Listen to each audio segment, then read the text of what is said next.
Hello and welcome to High School Intelligence Debate, the 2021 Asian Cup. I'm your host, Michiko Matsubara. Albert Einstein once said, "When we all think alike, no one thinks very much." The ability to think outside the box and think differently is the basis of innovation. So we encourage all students participating today to think outside the box as they prepare their cases. Now, these were students from Japan, Thailand, Malaysia, and Philippines.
Character and identity support are extreme family centered.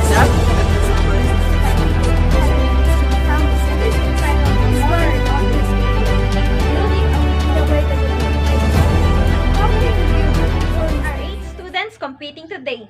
So, it's time to meet our 3 professional judges.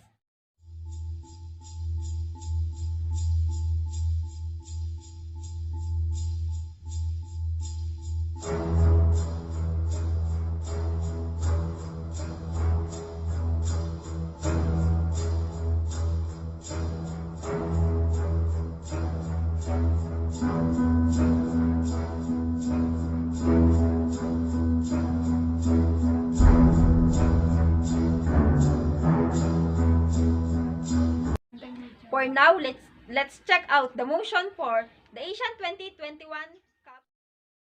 A moral recovery program building a people, building a nation.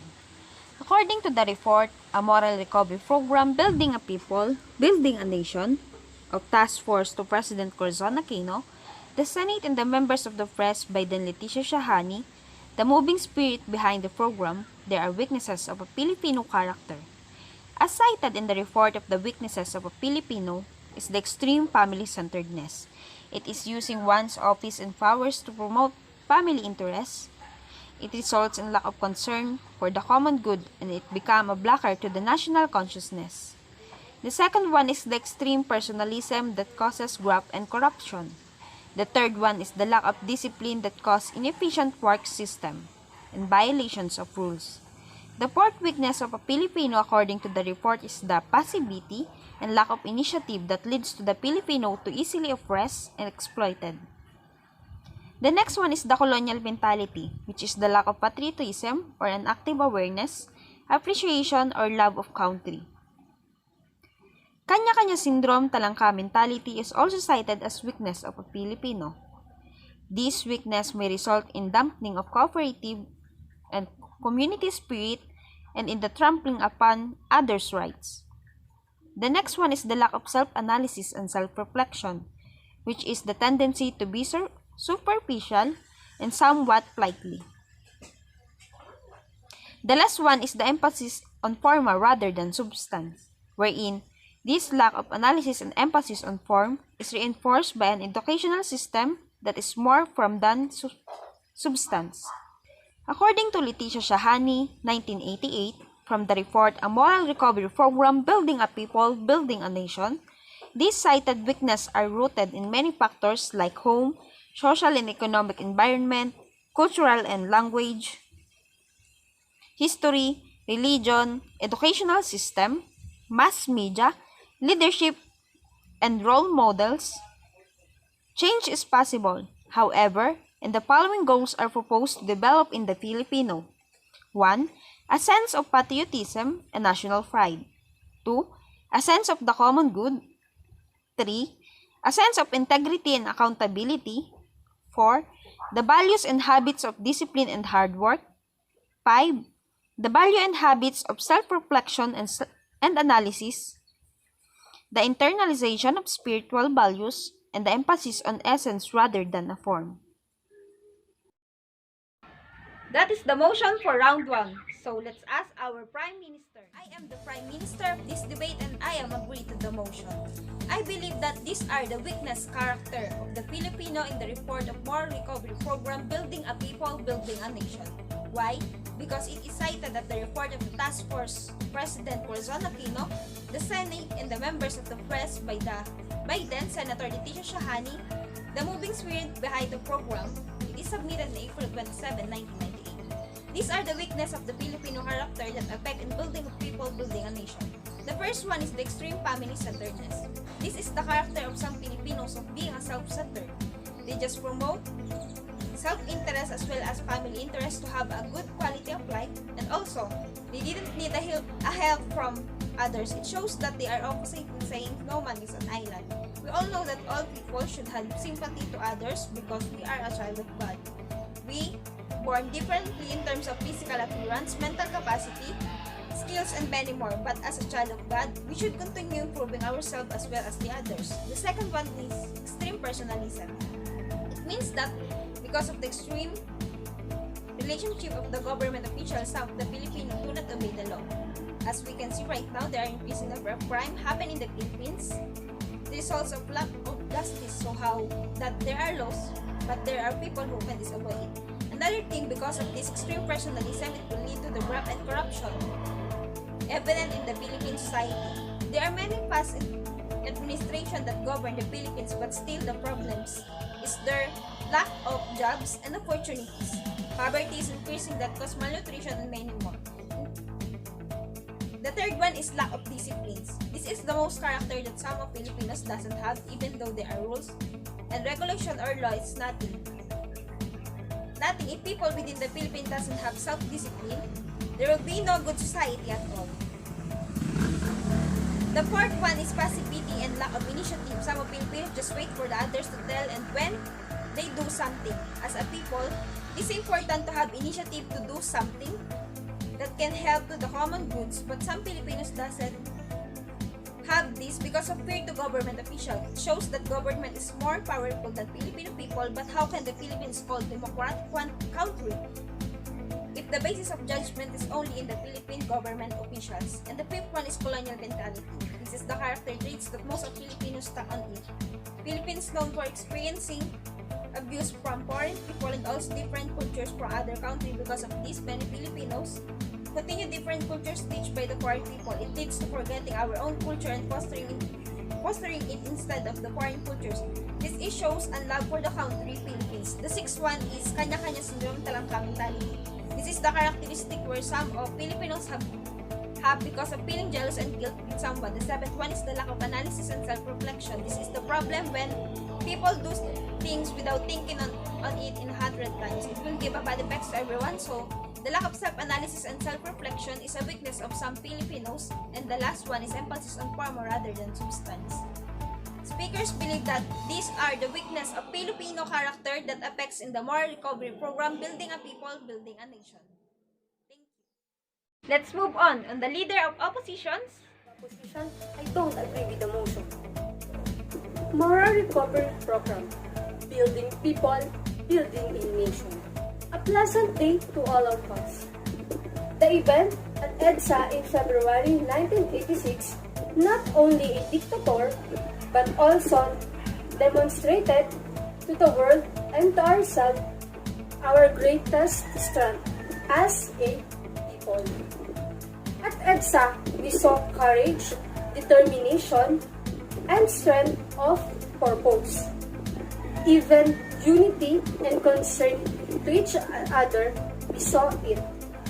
And also, we saw deep faith in God. Even at the grimmest moment, there was laughter and humor. We are proud of ourselves at EDSA. We expected great changes after our moment of glory. Today, sometimes after we realize that the most of our problem as a nation still remain. We have made dictator, but it was easier part. The task of building a nation is much more difficult. Now, with EDSA, it's only an inspiring memory. We are based in our weaknesses, self-interest, and disregard for the common good. It's a ugly head. We are confronted with lack of discipline and our colonial mentality, and are emphasized on form. Despite of great display of people's power, now we are passive once more, expecting our leaders to take all the responsibility for solving our many problems. The task of building a nation is an awesome one. There is need of economic recovery, there is need of re-establish democratic institution, and to achieve the goals and peace and genuine social justice. Among these goals, there is a need as well as a building ourselves as people. There is a need to change of structures and to change people. Building a people means eliminating our weaknesses and developing our strength. This starts with analysis, understanding, and appreciation of our strengths and weaknesses. We must take a good look to ourselves objectively with specific detachment but also emotional. Like for example, That's the leader of oppositions arguing to the motion. Good day. I am the Deputy Prime Minister and I am agreeing to this topic, a moral recovery program, building a people, building a nation. First, what is the moral recovery program? The moral recovery program is a national campaign for moral renewal that includes objectives, strategies, and cumulative experiences generated during the Presidential Proclamation No. 62 on September 13, 1992. Second, a moral recovery program is a program to encourage the general public to live morally and correctly. The program has religious overtones, but it is more concerned with rebuilding a people nation and preserving a sense of community spirit. The Moral Recovery Program is being carried out in the Philippines. Residents in the area are encouraged to participate in this program. It emphasizes the value of honesty, integrity, and kindness. The program emphasizes the importance of helping others in the community and beyond. Elements of the Moral Recovery Program include loving those around you, having a sense of justice, and preserving truth. Let us now turn our attention to building a people in the Moral Recovery Program. Building a people entails eliminating our weaknesses and developing our strengths. This begins with analyzing, comprehending, and appreciating our strengths and weaknesses. We must examine ourselves objectively with scientific detachment, but also emotionally and when necessary, disgustingly. We must see ourselves not only as a lover seeing a loved one, but also as a judge capable of delivering a harsh verdict. Now, let's talk about building a nation. The task of constructing or building our nation is enormous. Economic recovery is required. There is an urgent need to establish democratic institutions and achieve the goals of peace and genuine social justice. Along with these objectives, there is a need to build ourselves as a people. There is a need to change structures as well as people. If the program is successful in developing moral individuals, it could be extremely beneficial to society. People are less likely to commit crimes, more likely to assist those in need, and more likely to volunteer in their community. In some ways, the program helps to prevent community problems rather than dealing with them as they Back to Deputy Opposition's bench, the Deputy Leader of Opposition. I'm Sarah A. Lopez from Maxwell International School. I'm against the opposition. Extreme family-centeredness. We Filipinos possess a genuine and deep love for our family, which includes not only the spouses and children, but also the grandparents, aunts, uncles, cousins, and other relatives. We develop the respect given to the elders and the generosity towards and needs. It also involves cooperation of every family member in planning and decision making that we see as a way of showing the loves from our family. Because of this, we develop the teamwork that we use when we work. It's fine to spoil our children. This is just a little way to show how much we love them and how much we're thankful to have a great children. Our parents always say that they got our back. Every time we're in trouble, they get angry to our enemy because they don't want us to get hurt. It's not consentidor. They just want us to protect. Extreme personalism. Some of the government officials choose their relatives to take also a position to the government. It not means that they are corrupt, but they have a big trust to the relatives instead of some strangers that they didn't trust. They choose their relatives. Please don't generalize them. We have a lot of government officials who are good public servants. They help the people who are in needs. The next one is the lack of discipline. People are not born with discipline. We need to develop it. But most of us don't know how to use it. Developing of our discipline starts in our home. But there are many factors to affect the developing of our discipline. The first one is the environment, friends, classmates, school, culture, social media, and language. It's either good or bad. We use the shortcut to finish the work because most of the Filipino know that they can finish their work in last minute. The passivity and lack of initiative. Most of the Filipino always wait the command of their leaders. But this is not means that they are lazy. They just respect their leaders and didn't do compulsive decisions that may affect the relationship to their leaders. The last one is the colonial mentality. Filipinos adapting and incorporating the Western fashion, music, entertainment, technology, and movies.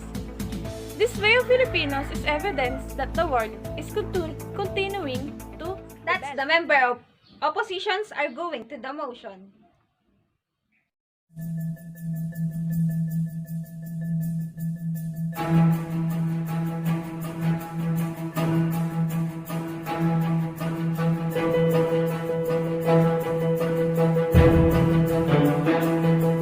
Thank you, judges. Thank you for insightful comment. And now, we move on for the second half of this debate. I would like to invite the member of government. Hello everyone, I am Mr. Alvin Arellano, member of the governance from Trust Memorial International High School, a moral recovery program, building a people, building a nation, was submitted on April 27, 1988 by the task force to President Corazon Aquino. Senator Leticia Shahani and the Senate are the moving spirit behind this program. Let's talk about the analysis base of the lesson. The weaknesses of the Filipino character as cited in this report are extreme family-centeredness, extreme personalism, lack of discipline, passivity, and lack of initiative, and also the colonial mentality. Now let me discuss about the extreme family-centeredness. It is good for us to open and family-centered because we can able to ask them an advice when we have a problem and they will protect us from our enemy. But this can lead us to spoil our child. They will think that no matter he made in this world, there's a family that protect and help him fight to his enemy. This action of parents are not giving love on their child. On the contrary, they are just we called in Tagalog as consentidor. The next one is the extreme personalism. This is the most common problem in our society as well as in our government.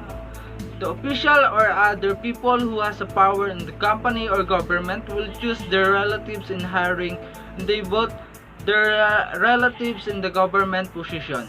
This will cause a corruption in a certain company or governance. The next one is the lack of discipline. People who are impatient in doing their jobs because they feel compulsive in their jobs. Then, when time comes that they need to finish their works, they rush and resolve to do not reaching the standard. Then let's go on to the passivity and lack of initiative. People who don't have pagkukusa are wasting their time in waiting the command of their team leaders. People should have initiative to avoid wasting time and unfinished work. Be a responsible individual. Make an action that will help your team. The last one is the colonial mentality. We are aware that nowadays, youth are embracing the product, movies, and other foreign services as well as their language. As we go back to our history, the Philippine history, Dr. Jose Rizal says that the youth is the pag-asa ng bayan. As an individual in our society and as a Filipino citizens, we should awake our hearts to avoid this characteristic. A true Filipino are good individuals and known as still smiling even they have a lots of problems. That's why foreigners loves our country. Let's make changes. Let's revive the hearts of the Filipino. In additional, the other characteristics that are cited are kanya-kanya syndrome, talangka mentality, chismis, intriga, lack of self-analysis and self-reflection, and the last one is the emphasis on forma rather than substance. The first one is putting someone in a embarrassed situation and making a fake news to pull down other people. Because some people are hating to saw others in achieving and being successful when they feel others are a step ahead from them.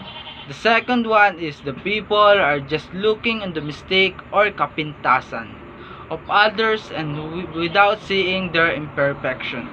The last one is people are just giving emphasis to their forma without knowing the true essence of act with good manners is much beautiful and wearing expensive.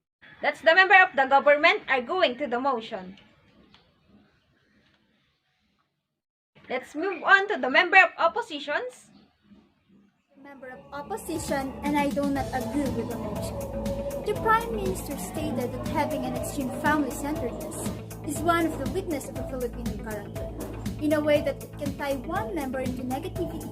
For instance, is a slow progress, but let's try to look at how it will be the strength of every Filipino. The strength of every Filipino is their family. They work hard for them to give a better life and lift it out of poverty. The first priority of every Filipino is always the family. So it's just so confusing how a family became a weakness and might be hindrance to progress of one member. Throughout one's life, every person is faced with different obstacles and problems. But no matter what the situation may be, one's family is always present. Family is what keeps us grounded and constantly remains by our side through our lives. They are the ones that help guide and support us through the many situations that we come across our lives. Our family is what gives us strength and makes a stronger person physically, mentally, and emotionally. In contrast, your family can also be your witness due to the fact that you are so close to them. In return for them, the strength and support of our family give us. We provide support for them, and when we feel that our family is not satisfied or in trouble, it is impact us directly. Seeing our family member in trouble may stop us from being able to perform certain tasks, knowing that someone who love and care for is not doing well. Seeing if a family member is trouble may stop us from being able to perform certain tasks, knowing that someone we love and care for is not doing well. But there is something on us that even our family was going through a lot, we're still doing our cup of tea to help them.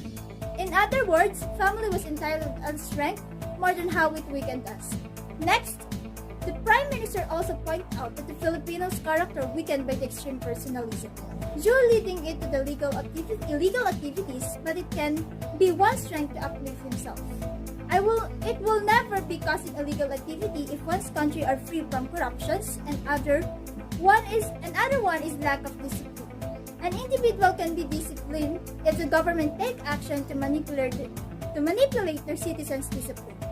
Like Singapore, citizens there are very disciplined because of great governance. And also, in this country, the young citizens are practicing on how to have a good discipline.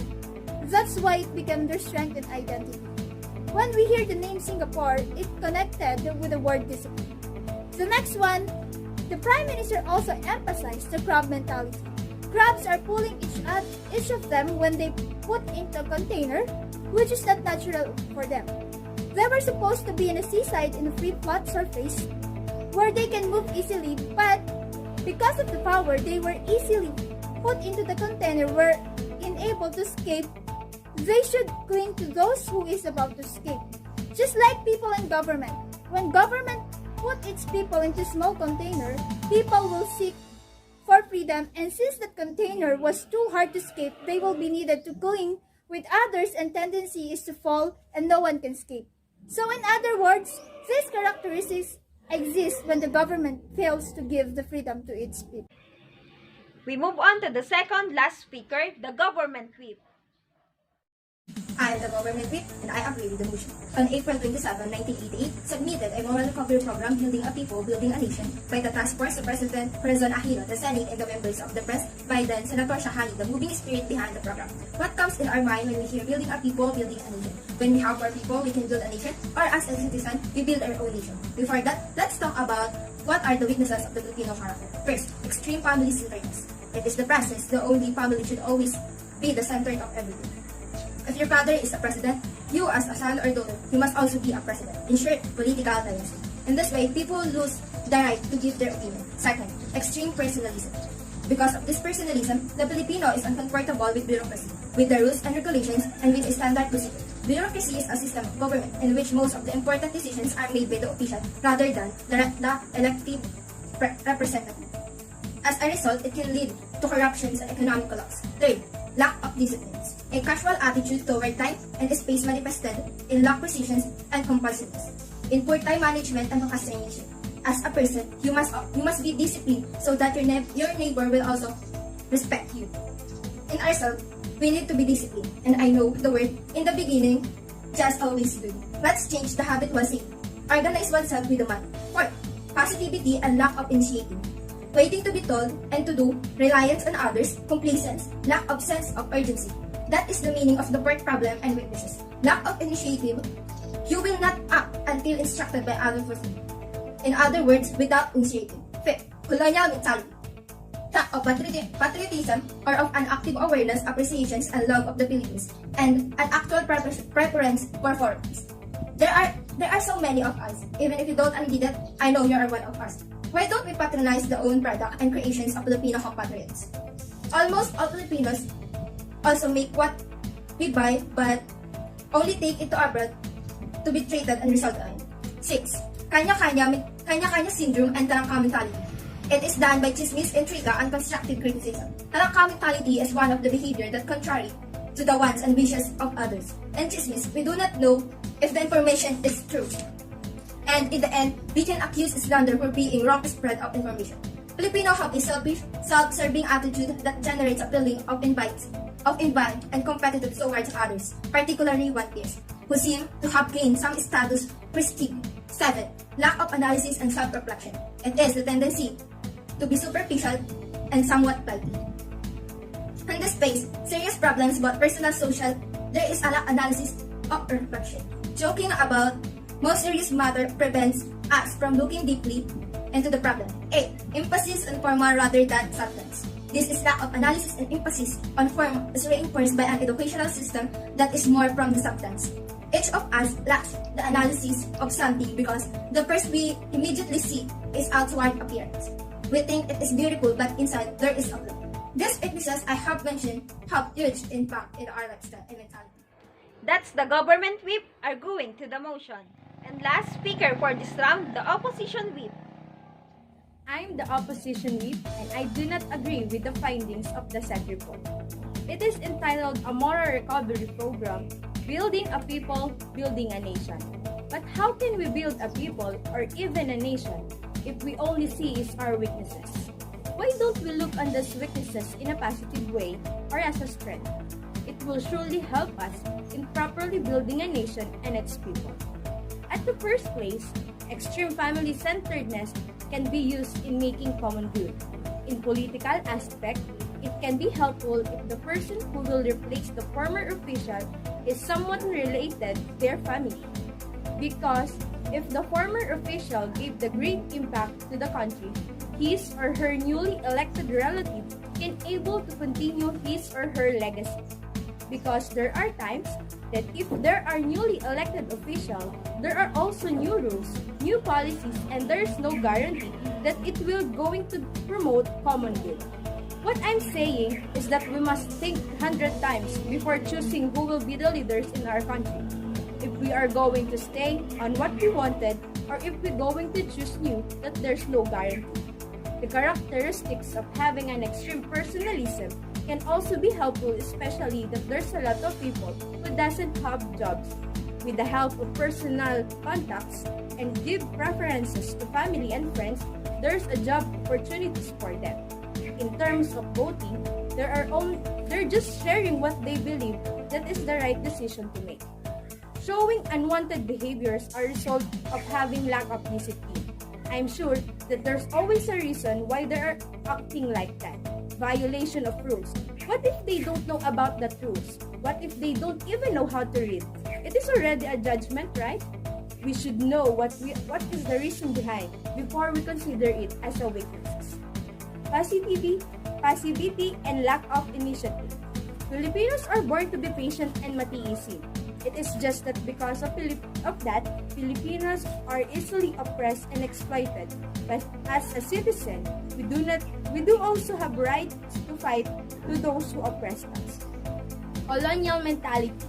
What if the reason behind this characteristic will serve as a key for the development and sustainability of our country? For sure, people are doing things for their own sake and especially for the sake of our country. Kanya-kanya syndrome, talangkak mentality. Yes, it is personal ambition, but maybe there are some reasons that's why they are doing that thing. Sometimes, they think first what is the best for all, and they are doing that kanya-kanya thing because they doesn't have guarantee if the result of their acts are good for all. In that case, they are only the one who will be affected. Lack of self-analysis and self-reflection. What if they are doing those things for the sake of others? They don't think about themselves because what matters the most is the sake of others. The speaker believes that those said weaknesses can be strength depends on how the people see it. In order for us to build a people and also a nation, it is important that we look things in a positive way that will help us to develop.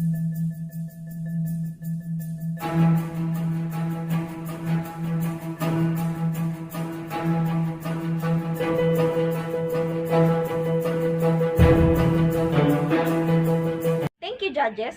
Thank you for insightful comment. And now, we move on for the second half of this debate. I would like to invite the member of government.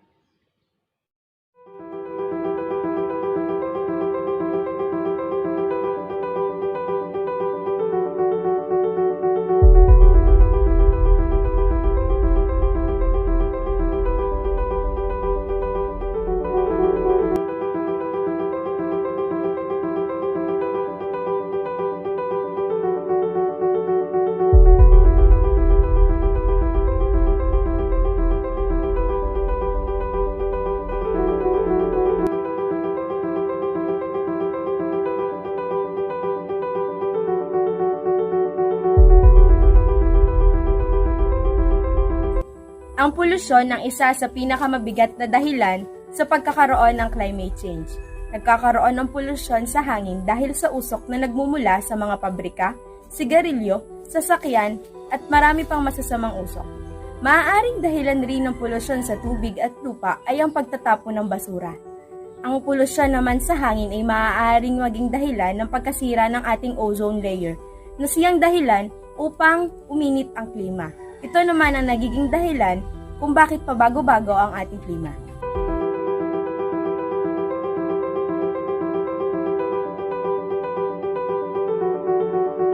Malaki ang nagiging epekto ng climate change at polusyon sa ating pang-araw-araw na pamumuhay.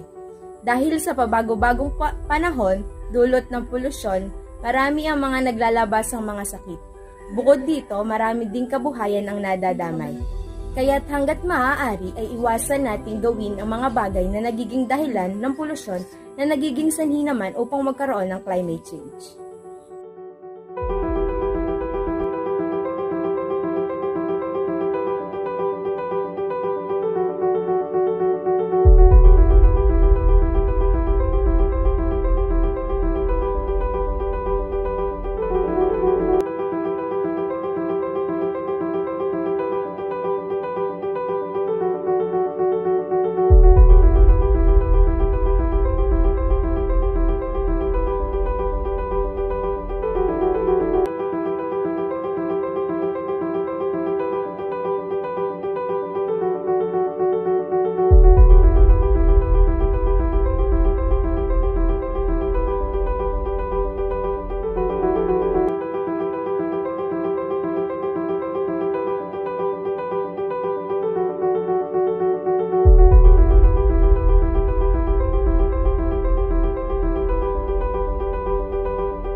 Korupsyon sa gobyerno ang pinag-ugatan ng lahat ng ito. Batid naman natin na ang korupsyon ay tumutukoy sa pagkuha ng kaba ng bayan at hindi lamang ito sa Pilipinas nangyayari maging sa ibang bansa.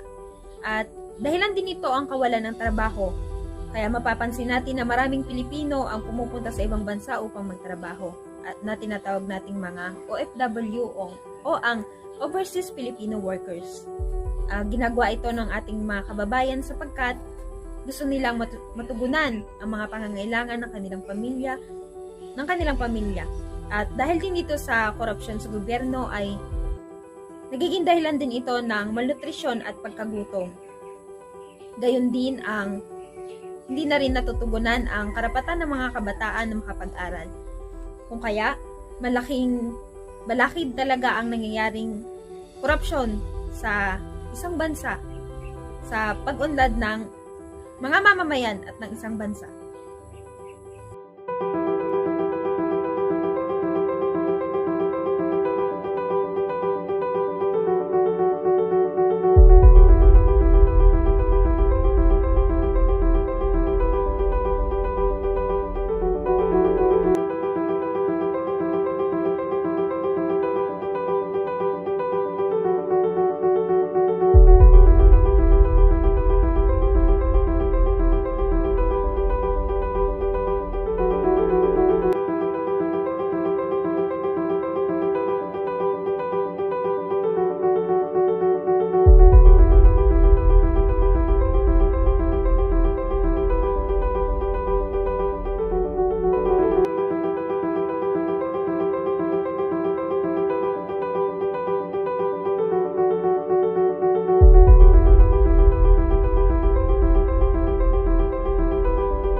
Kakulangan sa pagpapatibay ng mga batas. Maaaring may mga batas na nakalatag, subalit hindi ito nabibigyan ng atensyon o hindi ito nabibigyan ng sapat na oras upang mapagtibay. Ang isa pa rin dito ay ang kakulangan naman o ang hindi pagpapabigat sa kaparusahan ng mga nagkasala, tulad ng isang pang-aabuso sa isang kababaihan na kung saan ay maaaring magbayad ang isang ng abuso sa isang babae at hindi ito napapatawa ng tinatawag nating death penalty o minsan lamang ay ito'y nakukulong ng ilang taon, ilang buwan at makalipas sa mga ito ay sila'y makakalaya na. Dahil sa rasong ito ay hindi natatakot ang mga tao na gumawa ng isang kasalanan o pang-aabuso sa kanilang kapwa. Gayon din naman ay ang kakulangan ng pagpapatibay ng isang batas na kumbaga yung isang batas ay naririyan lamang nararamdaman subalit hindi ito ganap na nakatutulong upang maapula ang mga isyung ito.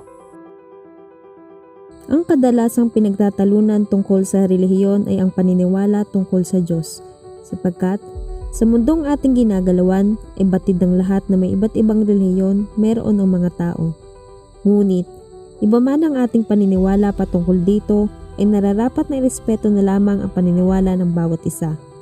Sa likod nito ay matatagpuan ang katotohanang meron tayong Panginoon na gumagabay sa atin iba man ang ating paniniwala at katawagan sa Kanya. Ang seguridad sa pagkukunan ng makakain at maiinom ay isang malaking problema na nararanasan din ng maraming bansa.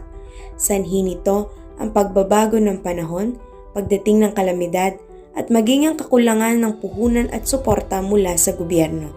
Dahil dito ay tumataas din ang problema tungkol sa kahirapan na nagdudulot ng tagutom hanggang sa lumawig pa ang masamang dulot nito sa bawat tao sa buong mundo.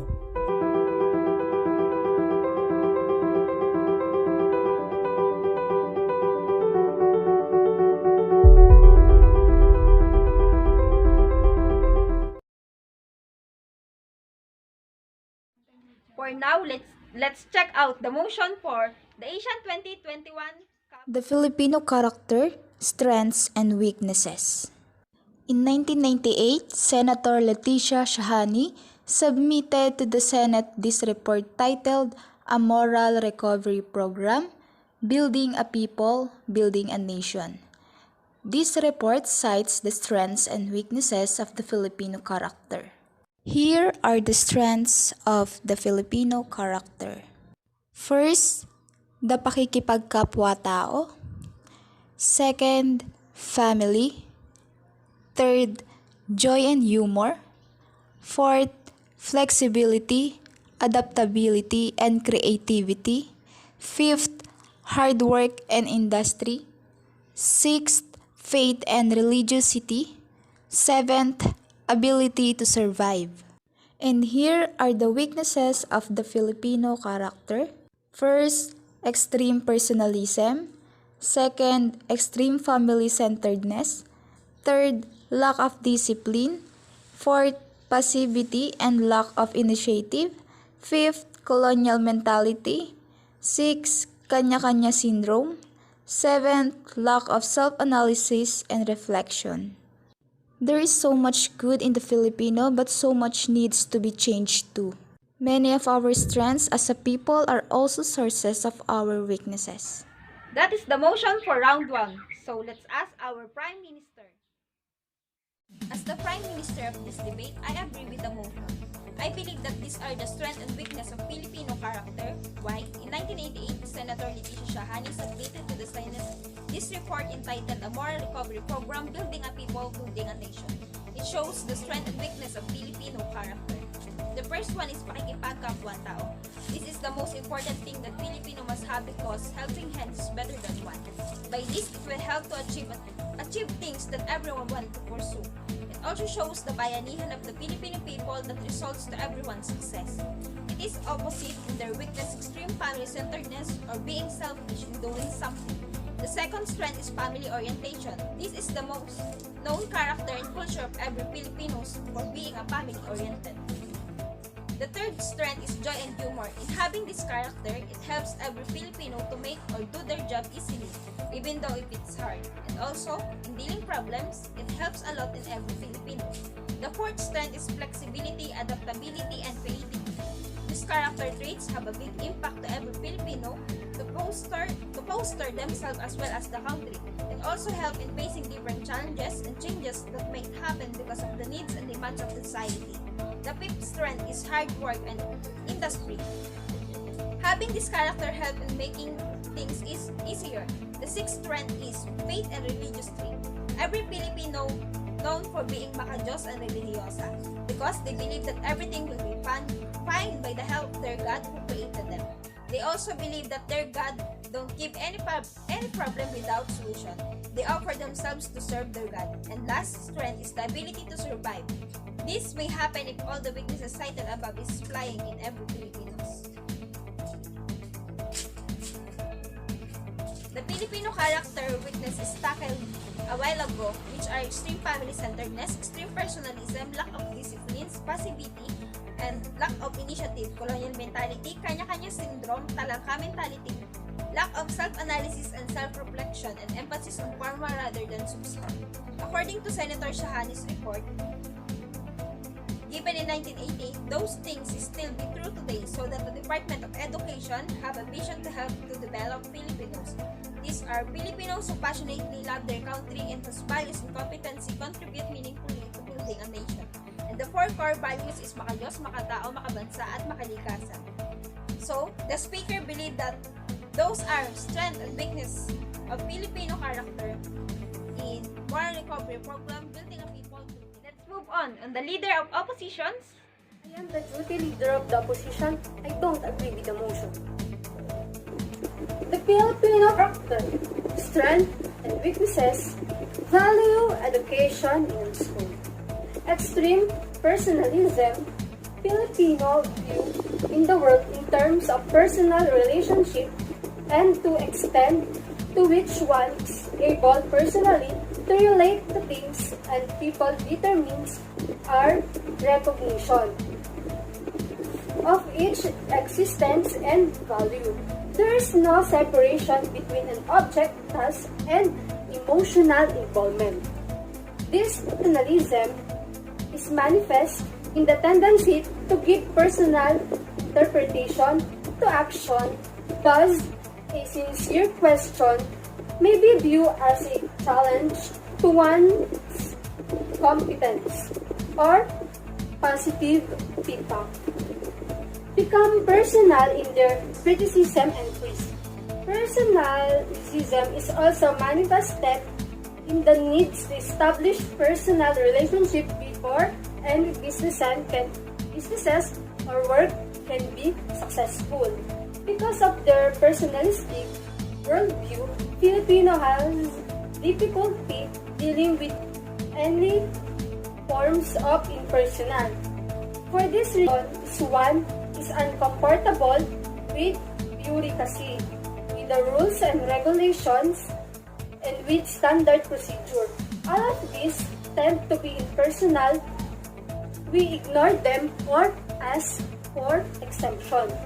Personal contacts are involved in any transaction and can be difficult to turn down.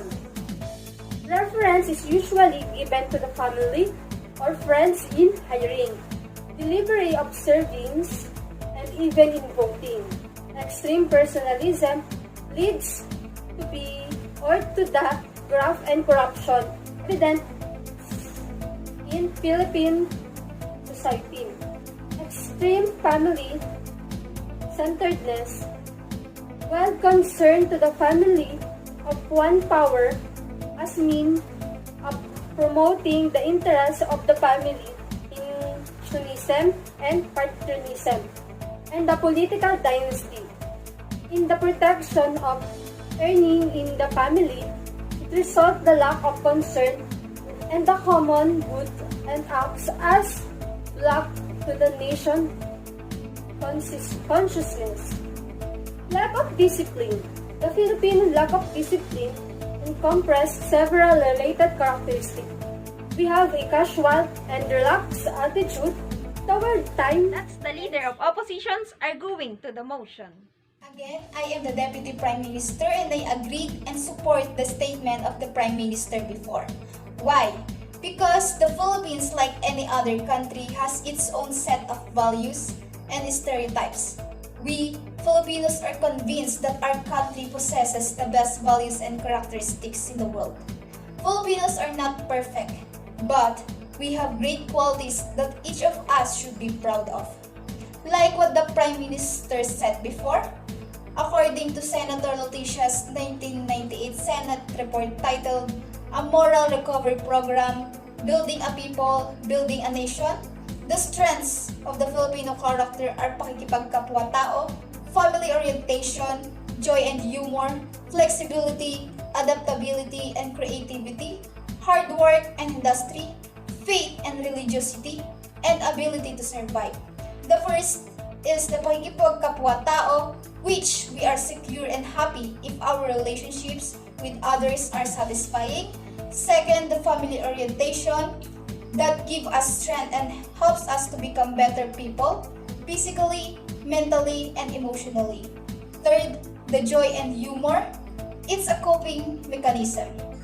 Fourth, the flexibility, adaptability, and creativity, which we are known of being flexible, creative, and we have a strong ability to adjust and adapt to changing circumstances.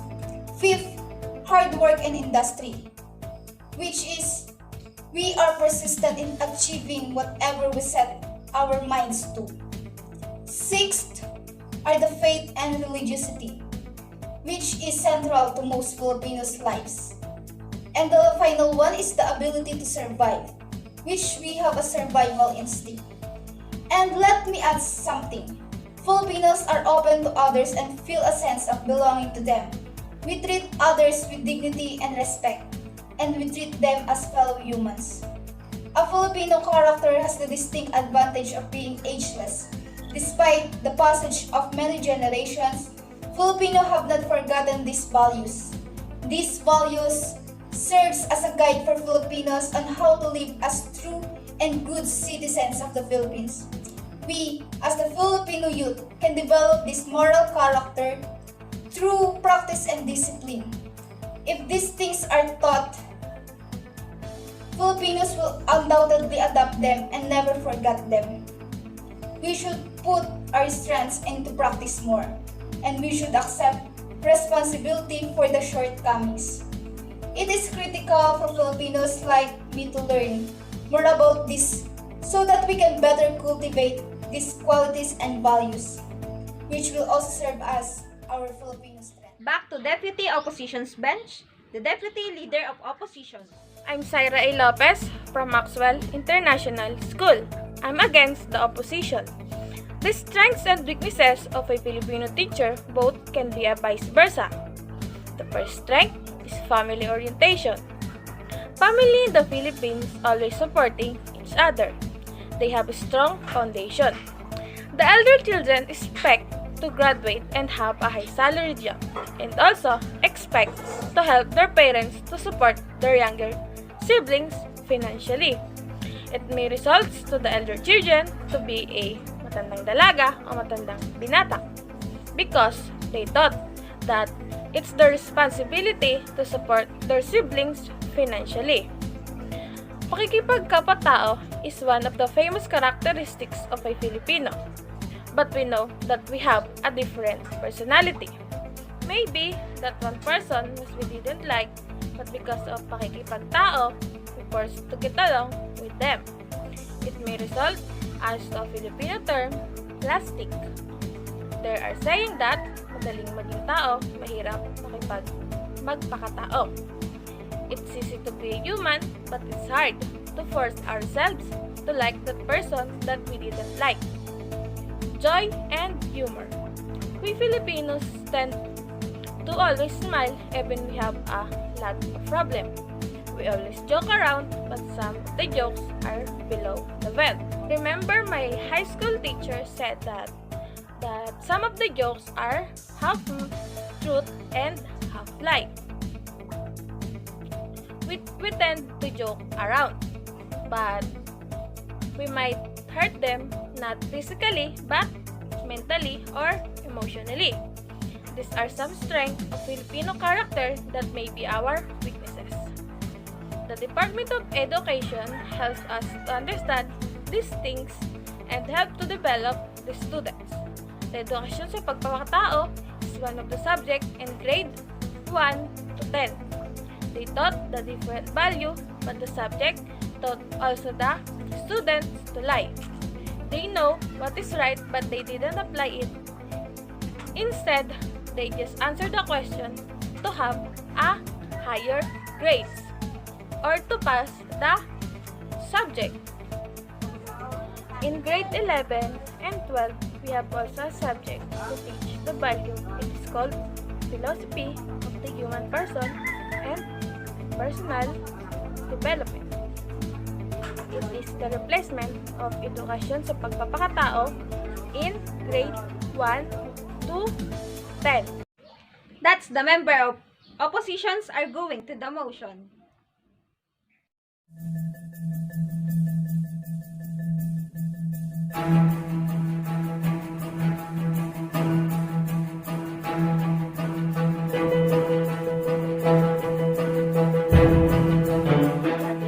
Thank you for insightful comment. And now, we move on for the second half of this debate. I would like to invite the member of government. Good day, I am Alvin Arellano, member of the governance from Trust Memorial International High School. We all know that Filipino characteristic has its strengths and weaknesses. This was proven by the report of Senator Leticia Shahani submitted in the Senate in 1998. It was entitled as a Moral Recovery Program Building a People, Building a Nation.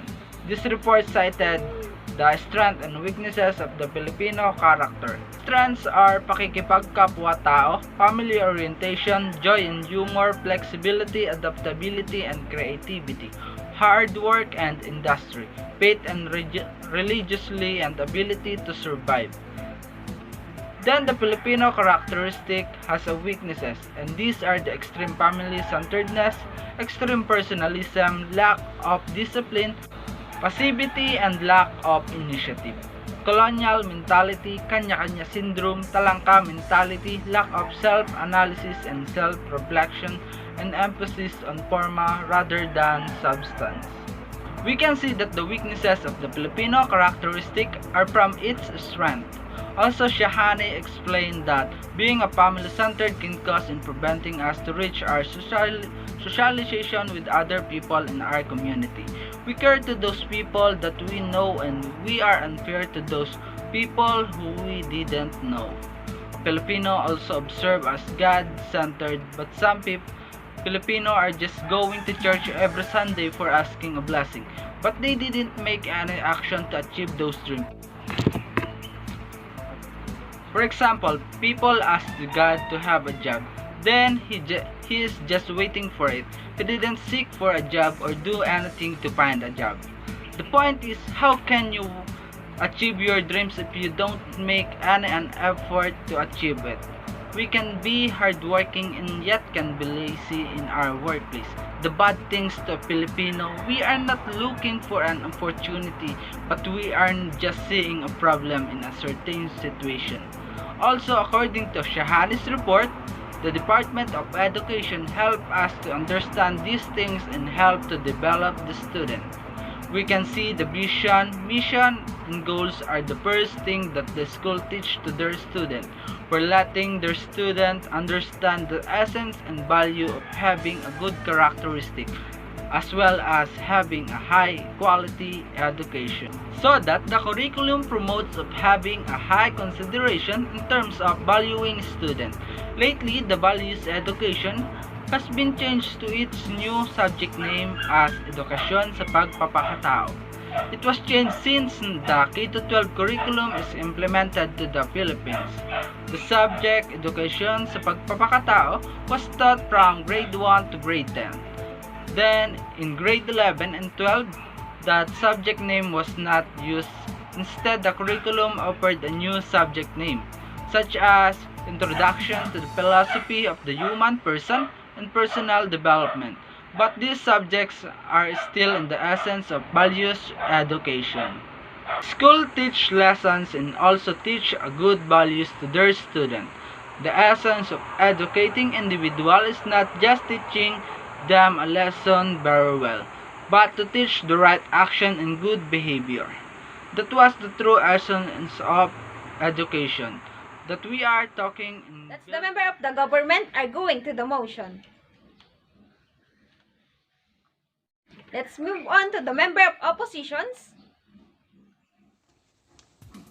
Good day. I am the member of opposition and I don't agree with the motion.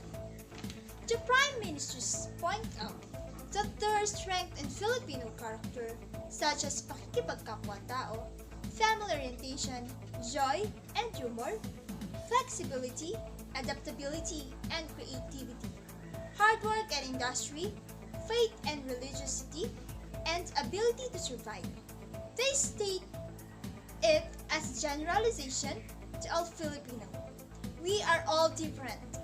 We have all our cup of tea, and this character should not be generalized. A man can be strengthened by the strong family bind, but a lot of Filipino enduring the issue of having a broken family. It couldn't be considered strength of Filipino character as that all Filipino have this. Next one is pakikipagkapwa-tao. As I said, every one of us is different. There are people who was uncomfortable to socialize. It became their weakness and they prefer to hide inside their shell and do nothing about socialization but still can be productive alone. Next, adaptability and creativity. Adaptation in different surroundings is not easy. It takes a process and time to adapt such surrounding is not easy. It takes a process and time to adapt such. It couldn't strengthen a character but may weaken because of not able to adopt a particular setting and as well as to create. It wasn't not planted to all Filipinos. There are different skills that may possess by the Filipino. What I want to say is, these characters that you say can be strength of a Filipino is not true. It can be maybe by few but not all the Filipinos. But I am trying to say is, these characteristics can't be applicable by all Filipinos because of differences that we have. Now, next one is the weakness of the Filipino. The weakness of the Filipino characters such as extreme family-centeredness, extreme personalism, lack of discipline, passivity and lack of initiative, colonial mentality, kanya-kanya syndrome, talangka mentality, lack of analysis, and self-reflection, and emphasis on a forma rather than substance. As I said, these characters are not applicable to all Filipinos. It should not be stated to generalize. And that will be all. Thank you. We move on to the second last speaker, the government whip. I am the government whip and I agree with the motion. A moral recovery program, building a people, building a nation. 1998 submitted to the Senate by Senator Leticia Sahan. This report cites the strength and the weaknesses of the Filipino character. Let's talk about the strength of the Filipino character. First, pakikipagkapwa-tao.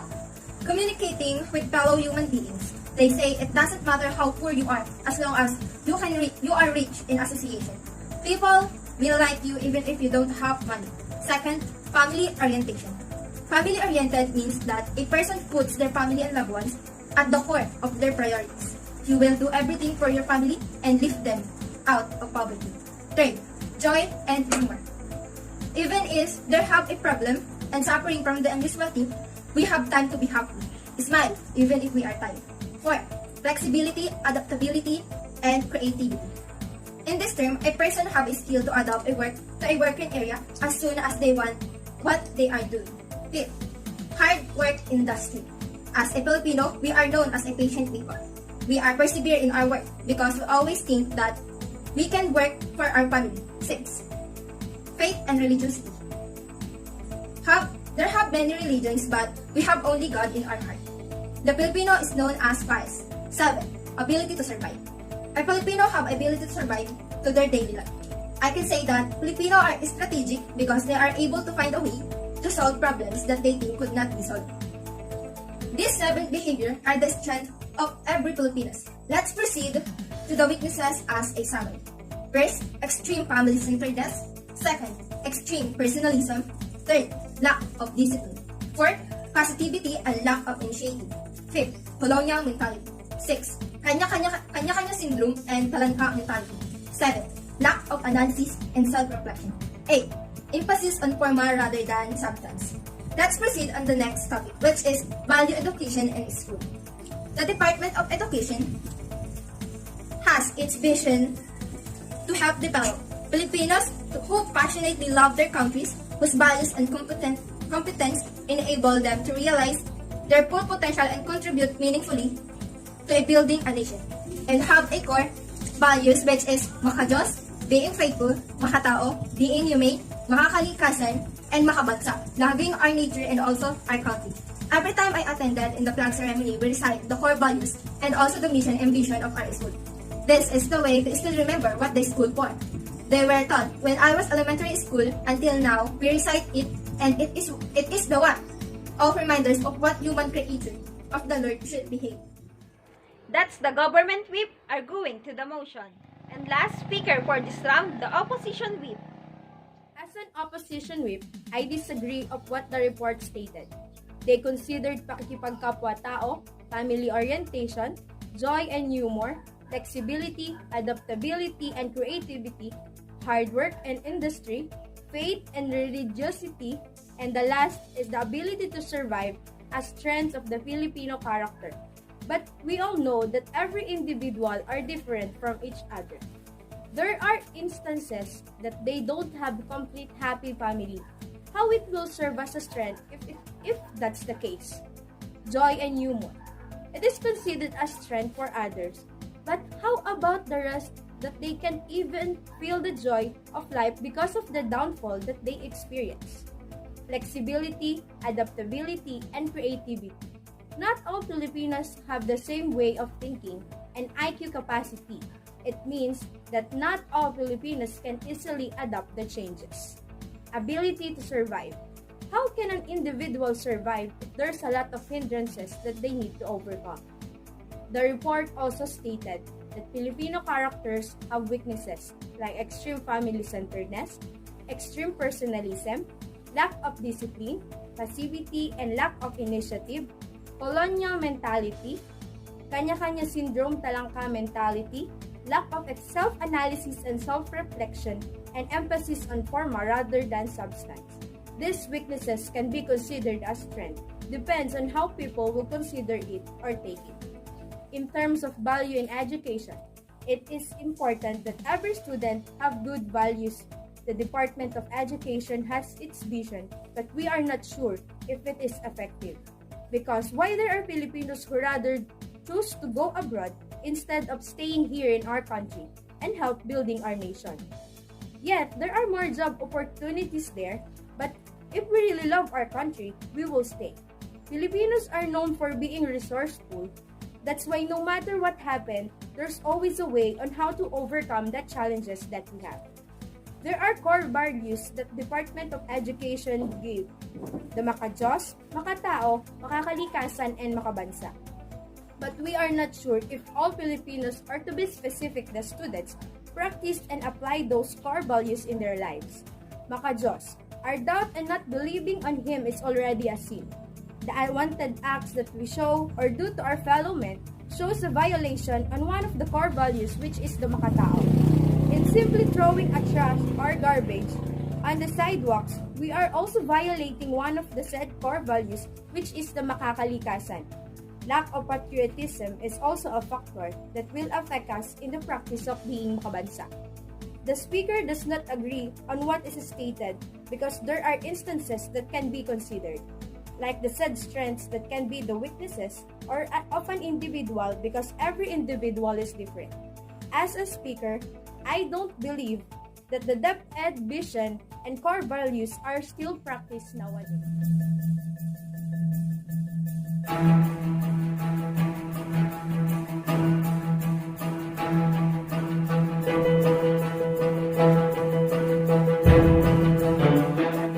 Thank you for insightful comment. And now, we move on for the second half of this debate. I would like to invite the member of government. First 5 in top 10 global issues according to Chloe Turner. Did you know na nagbabago din ang ating klima kagaya ng palagi mong kausap ngayon? Climate change is the global phenomenon of climate transformation characterized by the changes in the usual climate of the planet. Isa pa rin yan ang pollution na sadyang sumisira sa ating daigdig, maduming hangin at maduming tubig na sadyang nakakamatay, kagaya ng mga pangako niya na mamamatay ako kapag wala ka.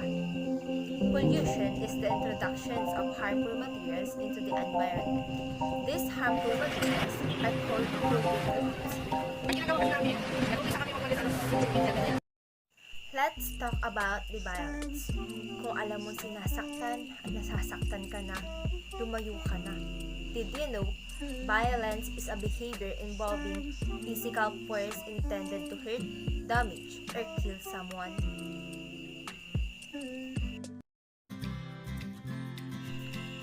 Masarap sa pakiramdam yung alam mong may malalapitan sa oras ng pangangailangan. Well-being is more about condition of soul, while security is more about in physical condition. For anyone that's going to want to come into this field, it's our job to make sure that the well-being of the Last is lack of education. Sa panahon ngayon, kapag wala kang alam, lolokohin ka. A lack of education can be defined as a state where a people have a below average level of common knowledge about the basic things that they would urgently need in their daily life. Sorry to announce that Meridian and Hillcrest International High School cannot make it to the next round.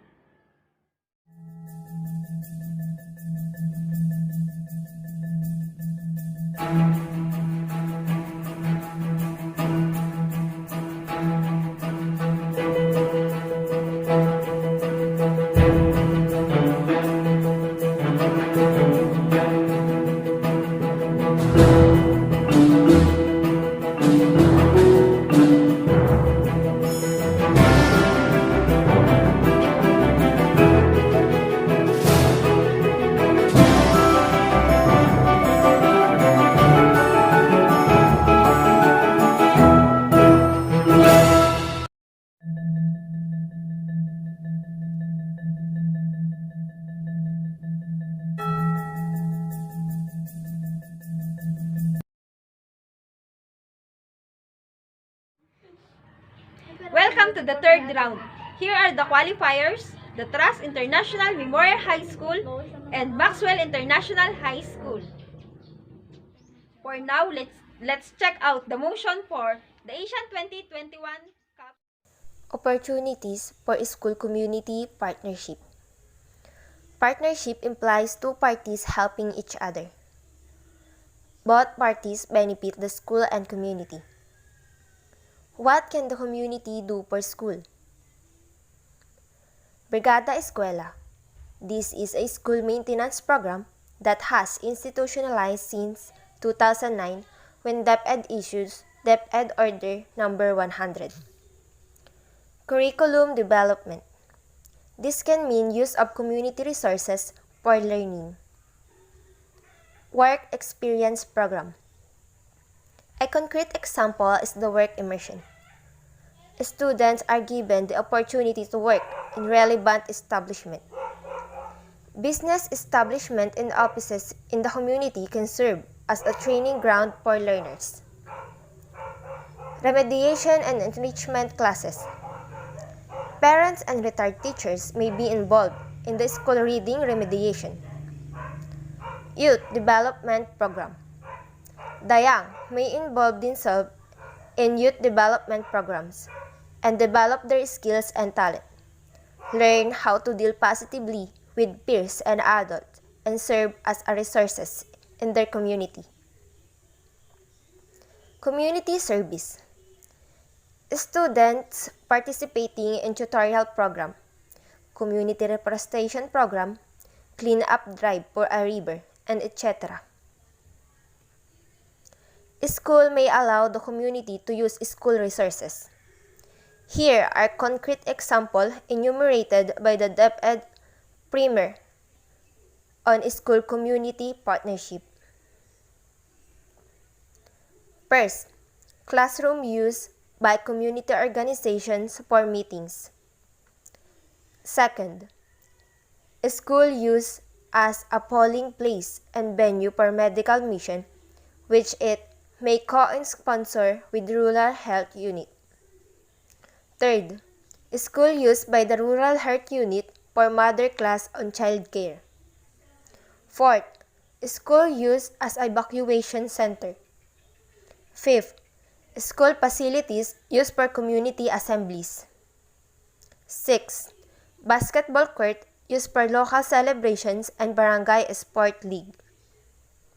Seventh, school conduct livelihood skill training programs for parents and out-of-school youth by using school resources. 8. Livelihood skill training for parents and out-of-school youth by teachers themselves.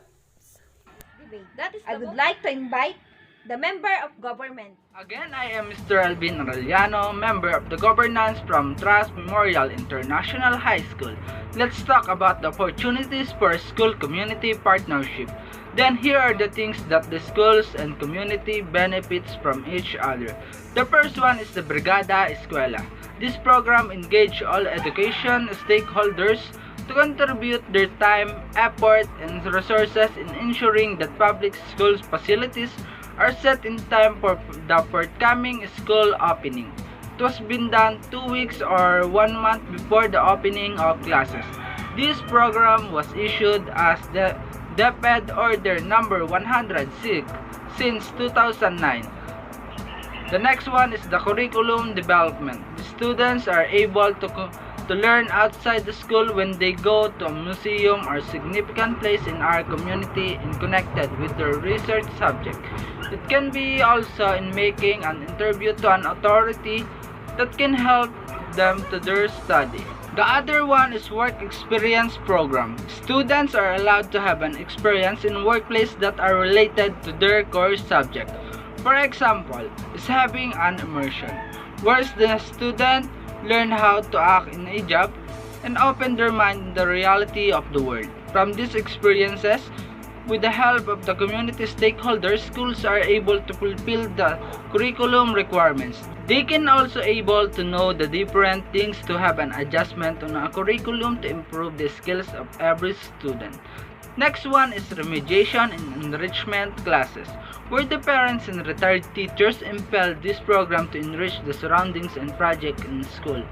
The other one is youth development programs. The young may involve themselves in the program to enhance their skills and talents, as well as to learn on how to socialize with peers and adults. They will serve as a resources in their community, wherein they able to recognize with their skills and talents to join a competition, and it helps them to have a financial and experiences. The last one is the community service, which students are helping the community by joining in different activities that are conducted inside their community. For example, a clean-up drive, assisting in a medical mission, helping in a festival in barangay like making decorations. In return, the schools are allowing the community to use schools' resources. These are the examples enumerated by the DepEd Primer on School Community Partnership. Classroom used by the community organization for meetings. Schools use a place and venue for medical mission. School used as evacuation center. Different training and assembly are launched in school. We can see that every action of school and community are both beneficial to each other. Always put in our mind that a good partnership of school and community are important in developing the student. That's the member of the government arguing to the motion. Let's move on to the member of oppositions. I am the duty leader of the opposition. I don't agree with the motion. Opportunities of school community partnership. In a Comprising the form of school-community relationship is article advance for interpretations. The school as community involving teachers and students, and school as community including the parents of students. The school with community involving the two ways of sharing the resources with community, business and government agencies, and school, the network comprising formal and informal expression of networking with other schools. The challenges in facing effective school-community relationship are defined or identified as problem of perception, pedagogy, and policy. The suggestions are offered for enhancing the community relationship across the present forms of involving, for enhancing school community relationships across the presented forms of involvement. In this, the culture of injustice. Among these goals, there is a need as well as a building ourselves as people. There is a need to change of structures and to change people. Building a people means eliminating our weaknesses and developing our strength. This starts with analysis, understanding, and appreciation of our strengths and weaknesses. We must take a good look at ourselves objectively with specific attachment, but also emotional. Example is loving themselves. Yet, if this imagine is not built around a deep core of the Philippines history and language, the result is a cultural or weaknesses that make Filipinos extraordinary. To the wholesome acceptance of the modern mass culture, which often Western, thus there is preference of foreign fashion, entertainments, and lifestyle, technology, or consumer items. The Filipino colonialism or colonial mentality is manifested in the. We move on to the second last speaker, the government whip. I am the government whip, and I agree with the motion. In terms of partnership, we all know partnership implies two parties helping each other, and the parties both benefit. Now, let's move on what community do for school. First, Brigada Escuela. This program engages all education stakeholders to contribute their time, effort, and resources in ensuring the public school facilities are set in the time for school opening. Second, curriculum development. This means use of community resources for learning. The example for curriculum development is museum. A school needs a museum to enhance the knowledge of the learners. The museum is the room inside the school with collections about various subjects. The museum can contain various collections of old money, old garment, and can be donated by the people in community and other equipment. Third, work experience program.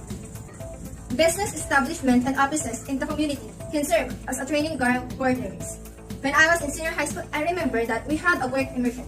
Here we are assigned into establishment to have an idea what they are work.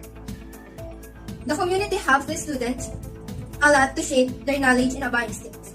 In this work immersion, the students are given the opportunity to work the irrelevant establishments or offices in the community to help develop in the competencies, work ethics, and values relevant to pursuing further education and for joining the world of work.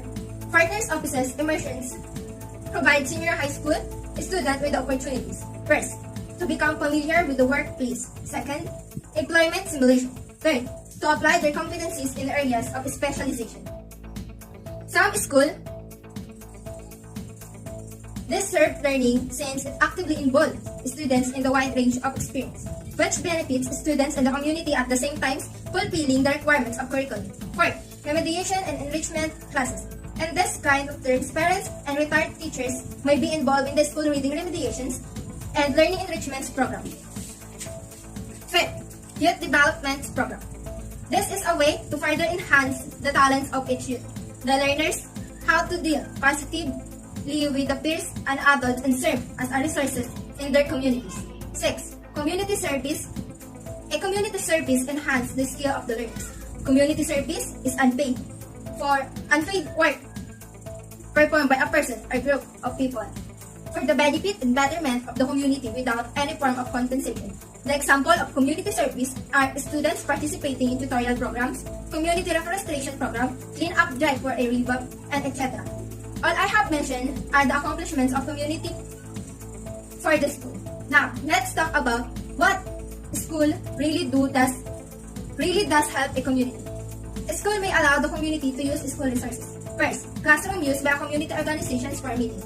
Second, school use as a polling place and venue for a medical mission, which it may co-sponsor with the rural health unit. Third, school use in the rural health unit for mother class on child court. Fourth, school use as an evacuation center. Fifth, school facilities used for community establishment. Sixth, school basketball court used for a local celebration and barangay sport leagues. 7. School conduct livelihood skill training program for parents and out of youth by using school resources. 8. And last, livelihood skill training for parents and out of school youth by teachers themselves. That's the government whip arguing to the motion. And last speaker for this round, the opposition whip. Syra A. Lopez from Maxwell International School, and I'm against the opposition. Brigada Eskwela implementation was evaluated as excellent. It is week where bring together the parents, students, school staff, and teachers to contribute their time and effort, resources to prepare the public school facilities to opening the school year. The curriculum development may affect the learning of the students. They adjust themselves to the new learning style. The school might be add 8 hours to the students. That results to not enjoy their playtime because of a lot of schoolworks. The field trip are banned until now because of some incidents that caused to the death of some students. The work immersion, some of the students overwork because of work immersion that they did not receive a money in exchange to their hard work. I have an experience in work immersion. It's enjoyable, but they always command us even buying a sanitary napkin. The youth developing program engage the youth to improve their skills and improve their leadership and learn how to socialize. The community service needs a lot of time and resources. We may help our community, but we need to take care of ourselves because there's a lot of danger in community. They might bite a dog, cat, or even a snake. The school and community benefit each other in different way, but we need limitation that not all the times the school need to primary and school community partnership. Classroom use by community organizations for meetings, school use as a place and venue for medical missions. School use as an evacuation center, different training and assemble our lunch in school. We can see that every action of school and community are both beneficial to each other. Always put in our mind that a good partnership, school and community are important in developing the student or the youth.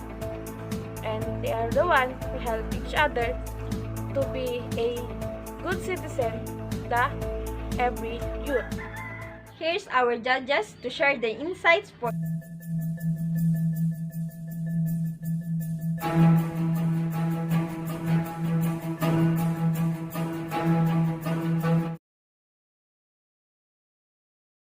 debate. I would like to invite the member of government. For now, let's check out the motion for the Asian 2021. What makes a school a great school? Caring for the whole child, expanding the horizons of learning, building relationships with families, working together to realize a shared vision. This is the school every student needs. This is a community school. School community relations. The school promotes a feeding program for students who are underweight. Community provides a place where students can use it as their garden to plant vegetables that sustain to the feeding program. Hard work, time, effort, camaraderie are the key to student success. That is the motion for round 1. So let's ask our Prime Minister. Hi, I am Mr. Alvin Arellano, member of the governance from Trust Memorial International High School. Here I am to discuss the learning from the experience of schools and community partners. We all know that the schools are supported by the community. Likewise, the community are supported by the schools. We can say that these two has a good relationship as partners. For example, the schools promote a feeding program for their students. They give free food for those who are underweight and malnourished. We believe that a learner will understand the lesson if they loaded their stomach. That's why schools promote a feeding program to help students. This program can help the student and become a good individual in our society. If the students are healthy, it is easy for them to understand the lesson and apply it in real life. If they graduated in schools, they can be able to improve our community. Also, students can maintain the cleanliness in our community. They have a clean and green project. Then let's go on to the benefits of school from the community. Related to the feeding program that I mentioned a while ago, the community gives a lot or place where their students can use as their gardening and planting vegetables. Vegetables that are used in a feeding program. Also, community people like police are giving a seminar or talk about different aspects in our community. For example, a seminar about drug addiction, bullying, and other issues that are prone to youth. They give much information to open the minds of every student to avoid in these things. The community people are responsible in molding a good individual society. Schools and community are both responsible in producing a well-knowledgeable and good individual that will manage the community in the future. As what I have said, community and schools are both responsible in providing the needs of students. I will give you a concrete example from what I've been talking about. The Dumingaga Central School in Dumingag, Zamboanga del Sur are having a feeding program also to the other schools in the Philippines. The next one is the program in Pembo Elementary School in Makati. It was called the Pembo Angels Magic Spot or PAMS, a program that the barangay gives a place where the student will use in planting vegetables and supplementing those vegetables in their feeding program. No matter what program promoted in a certain school, the importance is the good relationship of school and community in molding and producing a better. That's the member of the government arguing to the motion. Let's move on to the member of oppositions. We move on to the second last speaker, the government whip. I am the duty leader of the opposition. I don't agree with the motion. Learning from the experience of school and community partnership.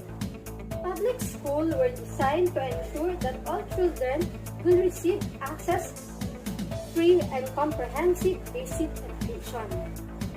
However, schools in poor areas face serious obstacles.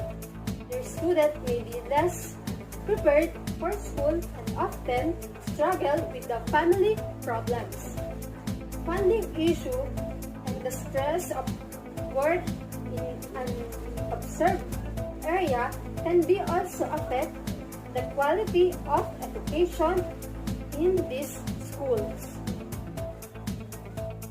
Like for example is teachers' issue.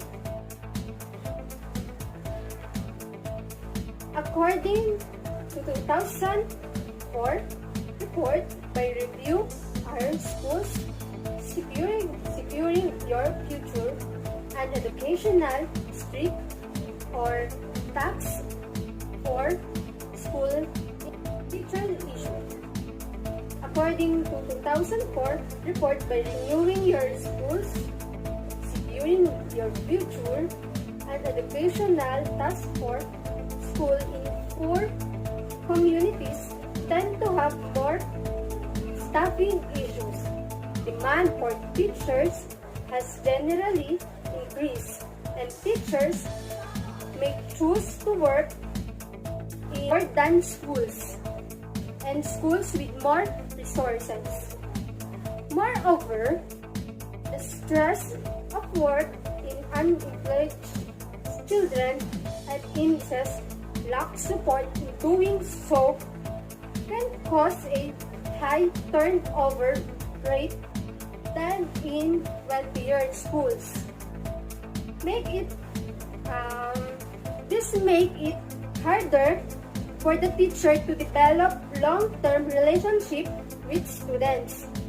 Can be teach students the people who care about them or lead them. That means schools have to continually struggle with training the new teachers. Student readiness. Children living in a poor communities are often unprepared for school. According to 2012 study by the Booking Institution, their parents tend to be poorly education and may struggle with the health problems. I am the government whip and I agree with the motion. Now, let's talk about learning from the experience of the school and community partnership. Learning from the experience is one of the saying of John Dewey that you are learning from the concrete experience of yours to others. Here are the examples for learning from the experience or school community partnership. First, Domingaga Central School, Domingaga Zamboanga del Sur. Strong community partnership. Here there is a so-called feeding program in which the parents and other staff of barangay are assisted to administer this program. Kiddie Cup classes. Cups lecture. Student on good manners and right conduct. Drug addiction, child abuse, child welfare. These class are police officers teach children a good manners. I can also say that it is a program to enlighten the eye of the students to a bad and good deeds. Second, Angel Magic Spot and Project Reach. Pembo Elementary School, Makati. Pembo Angel Magic Spot or PAMS is the student who are voluntarily manage a vacant land to grow vegetable and other edible by the poor and the needy. In this work, the barangay staff and the teacher and other parents have to further develop this planting. The vegetable obtained are also one of the pet of the young people who are belong in the feeding program. Other effective practice was the project Revitalize Enthusiasm for Assistance to Children of Humanity or REACH. Here in this practice, the teacher acts as a student mentor to fully educate the student. Teacher visit learners' home to teach them a lesson. The teacher also gives a little money to the children he is teaching. In the other words, this money comes from the teacher pocket. Urbanidad Kids were ideal student who acted as a role model for the student and the Pembo community. They were the cleanest, most and well-mannered and most diligent in class. BALS means brain operation well unloaded stomach. Children in BALS are given a ball or sip of porridge during recess. These are the young people who have almost no money to buy food inside the classroom or inside the school. Pera sa panapon. This is the accumulation of plastic that can be sold to make a money, and the money raised can be used for good things, such as buying furniture and other things that can be used in the feeding program for malnourished children. The community and school can do so much for poor children. I absolutely admire being one of the community and the school and being collaborative in anything. That's the government whip arguing to the motion. And last speaker for this round, the opposition whip. Here's our judges to share their I'm insights. Sarah A. Lopez from Maxwell International School, and I'm against the opposition.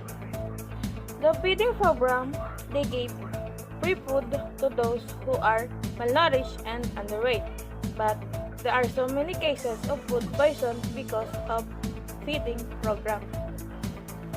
This article is from Inquirer.net, year 2018. More than 100 residents of Muntinlupa City ended up in the hospital on Saturday afternoon when they experienced symptoms of food poisoning after a feeding program conducted by a local private school. Of the 111 people who sought treatment at hospital ng Muntinlupa, only of the 111 people who sought treatment at hospital ng Muntinlupa, only one was still in the hospital for tests as of Sunday morning. According to a police report, De La Salle Santiago Subil School or DLSD conducted the program titled Goodbye Gutom feeding program around 8:30 a.m. on Saturday in the NHA Southville 3 housing project, part of the National Bilibid Prison Reservation Compound at Barangay Poblacion, Muntinlupa City. Around 220 to 250 residents are served breakfast consisting of salted ground pork, rice, boiled eggs, bananas, and bottled water. As what it said, that community and school are the big part of the molding of a youth to be a bit better citizen.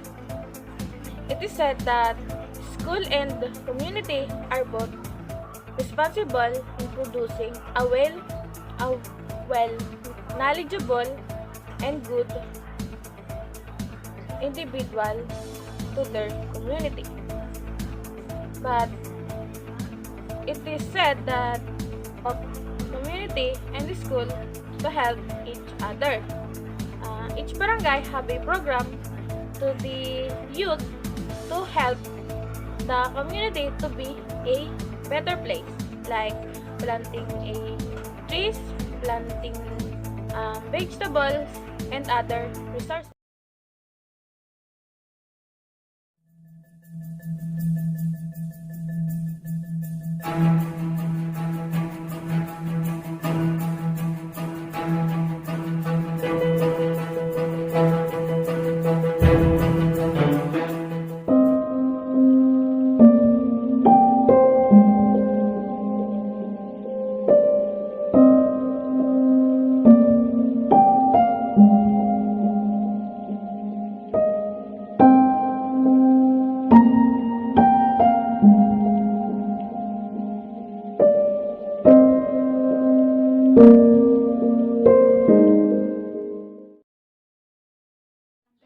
For now, let's check out the motion for the Asian 2021 Cup.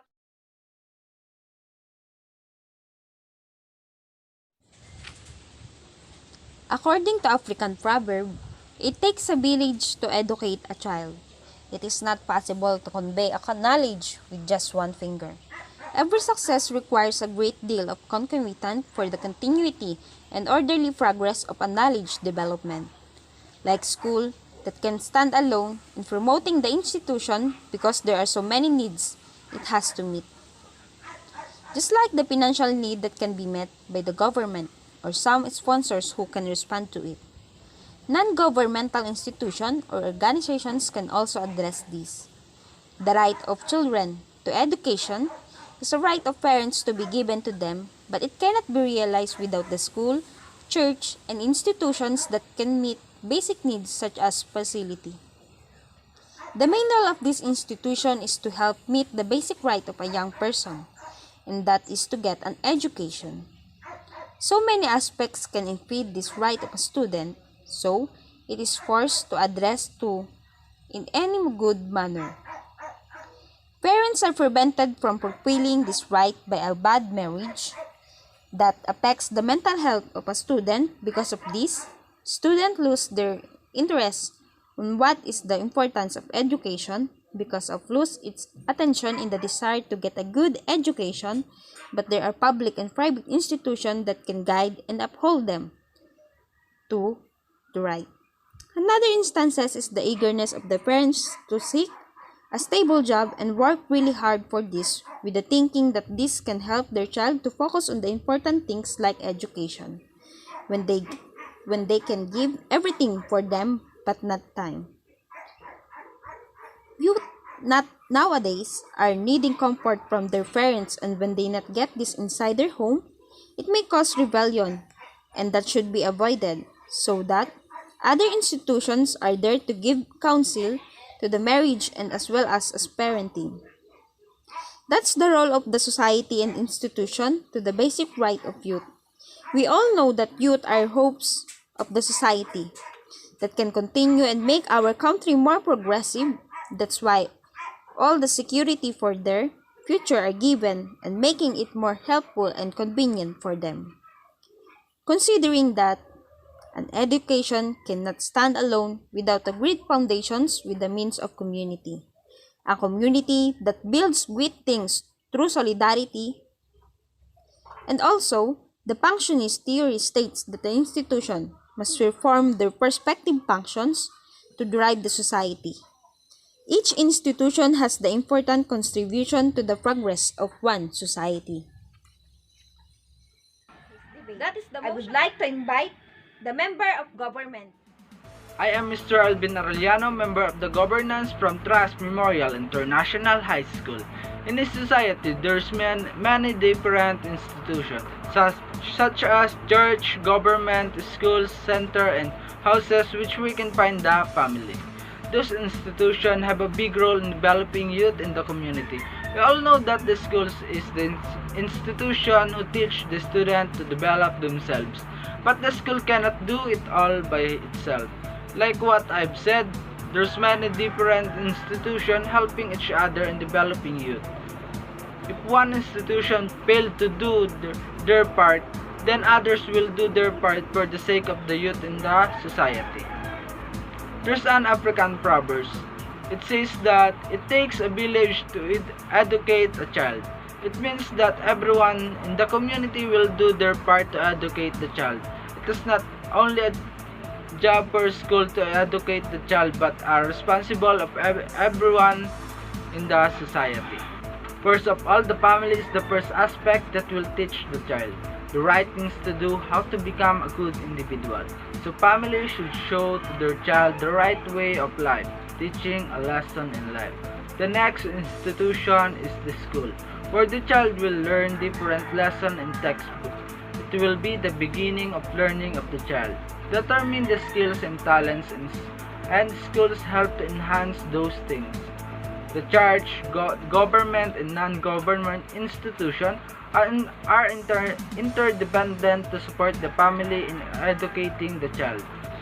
The rearing and education of the child is the primary obligation of parents, but somehow in the society, as accepting the fact that there are many breakdown marriage, the demand of work for both father and mother that resulting a less time for their kids.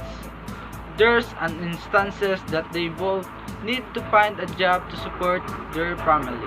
A child will rise without the guide of their parents, so they don't know the right things to do if there's no person who teach them.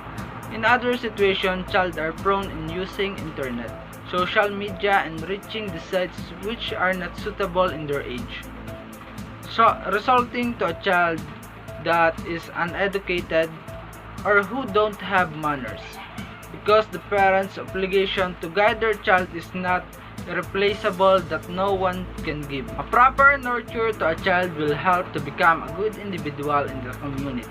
So all institutions must do their part to save the youth from getting on the wrong path of their life. That's the member of the government arguing to the motion. Let's move on to the member of oppositions.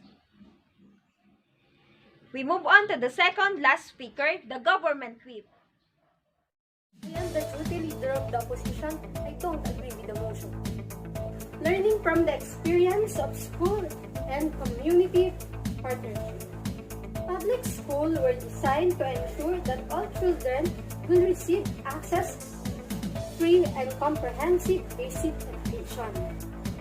However, schools in poor areas face serious obstacles.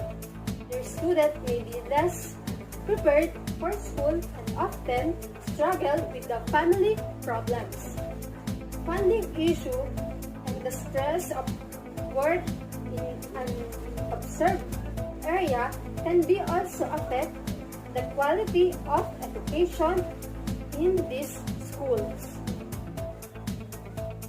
Like for example is teachers issue. According to 2004 report by Review Our Schools, Securing Your Future, an educational streak or tax for school teacher issue. According to 2004 report by Renewing Your Schools, Securing Your Future, an educational task force, school in poor communities tend to have more staffing issues. Demand for teachers has generally increased, and teachers may choose to work in more than schools, and schools with more resources. Moreover, the stress of work in unemployed children and incest lack support in doing so can cause a high turnover rate than in wealthier schools. This make it harder for the teacher to develop long-term relationship with students. Can we teach students the people who care about them or leave them? That means schools have to continually struggle with training the new teachers. Student readiness. Children living in a poor communities are often unprepared for school. According to 2012 study by the Booking Institution, their parents tend to be poorly educated and may struggle with the health problems. That's the government whip arguing to the motion. I am the government whip, and I agree with the motion. The functionalist theories state that institutions must perform the prospective functions. For stability of society, and other institution must come in it if one institution fails to do its part of the sake of societies. A school cannot develop a community alone. We must work together to improve and develop our community. It must work in partnership with other institutions and communities such as the church, government organization, and non-government organization. With the breakdown of families, the school faces greater challenge in the educating the young. The first teaching of young people is the obligation of a parent. Parents are the first teacher of each child, and the teachers are the second to teach them, but within the school, the teacher is the second parents of the learners. The safety of the learners inside the school is depend on them. Teacher will expand children knowledge that parents cannot provide. The rearing of education of the child is the primary obligation of the parents. The school, the church, and other social institutions come in to assist parents and families to fulfill their irrepressible organization or obligation. Other institutions will help us in our problem. The church will advise us in what the things that must do. Church teach us to be strong in all problems. A government help us in financial security. Government will also help us in getting a job. In this generation, many people are getting pregnant, even if they are young. Early pregnancy due to poverty. Single parents struggles to earn enough to their having a limited amount of time to spend for and with growing and developing program. Unfortunately, become more likely single aren't families themselves. It is difficult to be young mother, but the school is ready to accept those who want to learn even if they are old or even if they have a child. And last speaker for this round, the opposition whip. Here's our judges to share their insights. I'm Syra A. Lopez from Maxwell International School, and I'm against the opposition. There's many different institutions such as church, government, school, center, and houses helps to develop the youth.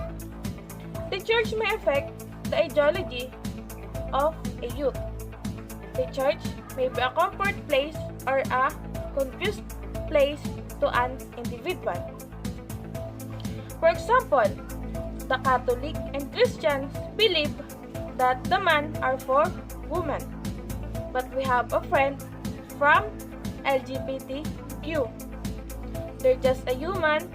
We can dictate our heart. We can dictate what we want to be.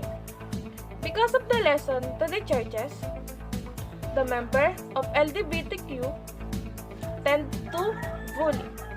They call them as salot or even an animal. They didn't wish to be a gay or lesbian. This is what they feel to their heart and body. We're all equal, just like Lady Gaga said. No matter gay, straight, or bi, lesbian, transgender life, they're on the right track. They are born to survive. If you didn't know their story, please don't be a judger. They just want to be loved, respect, and accepted by our society. The government. Our government have a big impact to the perspective of a youth. Many teens now are woke on what is happening to our government. Many teens choose to be a villain to fight what they are believing. We can say that they have own brain to decide on their own.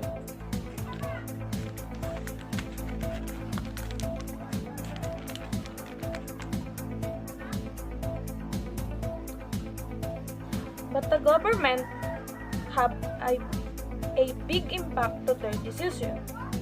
They just want a changes to our government. Yeah, it is wrong to put the law to their hands. But we can't blame them. We have our own mind and perspective. We didn't know what they're going through. The next one is the school. School is the second home of the children. But based on 2015 Global School-Based Student Health Survey conduct by World Health Organization, 16.8% of 8,761 respondents that aged 13 years old and 17 years old tried to commit suicide because of pressure and stress from school. Our home is the first place that we learn. Our mother is our first teacher. But there are so many children who have a broken family. Then, some are the parents always busy to their works. It results to have no time to teach their children How can they learn if no one are teaching and guiding them?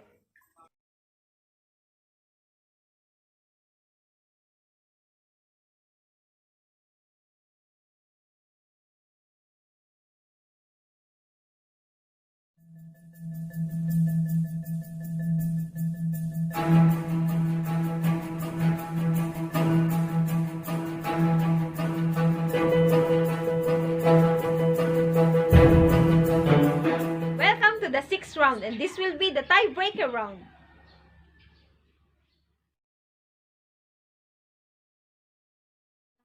For now, let's check out the motion for the Asian 2021 Cup. Legal basis for parent and community involvement. It is not wonder why even out of law support school community partnership. A 1955 Governance of Basic Education Act Section E10 explicitly state that the one of the responsibility of school head is establishing school and community network and encourage the active participant of teachers organization, non-academic personnel of school, and parent teachers community association.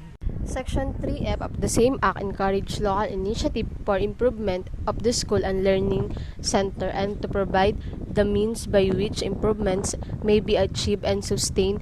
Batas Pambansa, BLG.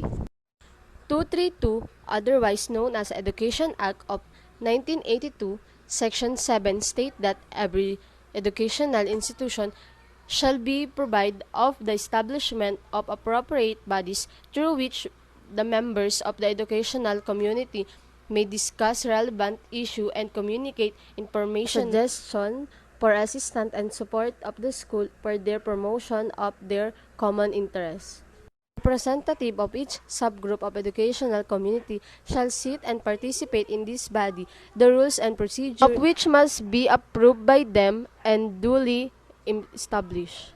Another law, RA 8525, adopt a School Program Act, also provide for school community partnership. It allows private entities to assist a public school whether module, Tagudin, Campus Ilocos Sur, Polytechnic, State, and College Course Code. Educ 110 describe title The Teacher and Community, School Culture and Organizational Leadership by Dr. Tezi L. de la Cruz, Associated Professor, elementary, secondary, or tertiary in but not limited to the following areas: staff and faculties development for training and education, construction of facilities, upgrading of existing facilities, provision of book publication and other instructional materials, and modernization of instructional technologies. Even the Philippine Education for All or EFA plan other vision of a holistic program and reform that aim to improve the quality of basic education for every Filipino. By the end of 2015, likewise state, schools shall continue to harness local resources and facilitate involvement of every sector of the community in the school improvement process. The EFA 2015 plan was extended in education for all beyond 2015 to 2030. Agenda 2030 has 7 new release education target from 2015 to 2030. Involve educational stakeholder in which essence in school community partnership.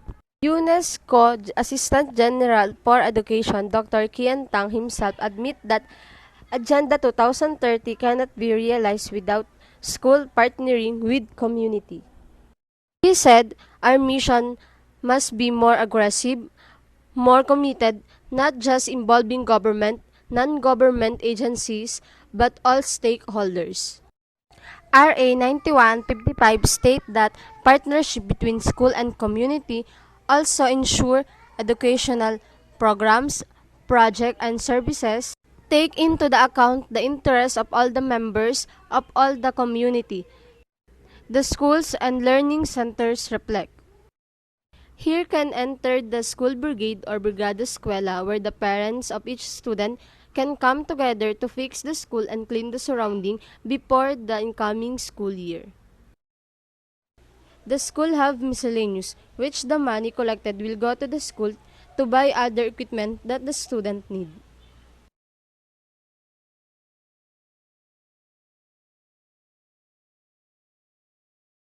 this debate. I would like to invite the member of government. Hello, I am Mr. Alvin Arellano, member of the governance. I agreed with the motion. We all know that the school and community is the best partner in molding the student. Then there's a law that supports in this partnership, which is the Republic Act 9155. Governance of Basic Education Act Section 10 says that the school should encourage the participation of teachers, organization, non-academic personnel of public school, and parents, teachers, community association. According to Republic Act 9155 Section 3, the school improvement and learning centers must maintain and sustained by the community members. Also in Batas Pambansa bilang 232, also known as Education Act of 1982 Section 7, tells that every educational institution shall provide the needs in establishing the school community partnership. Another law is the Republic Act 8525.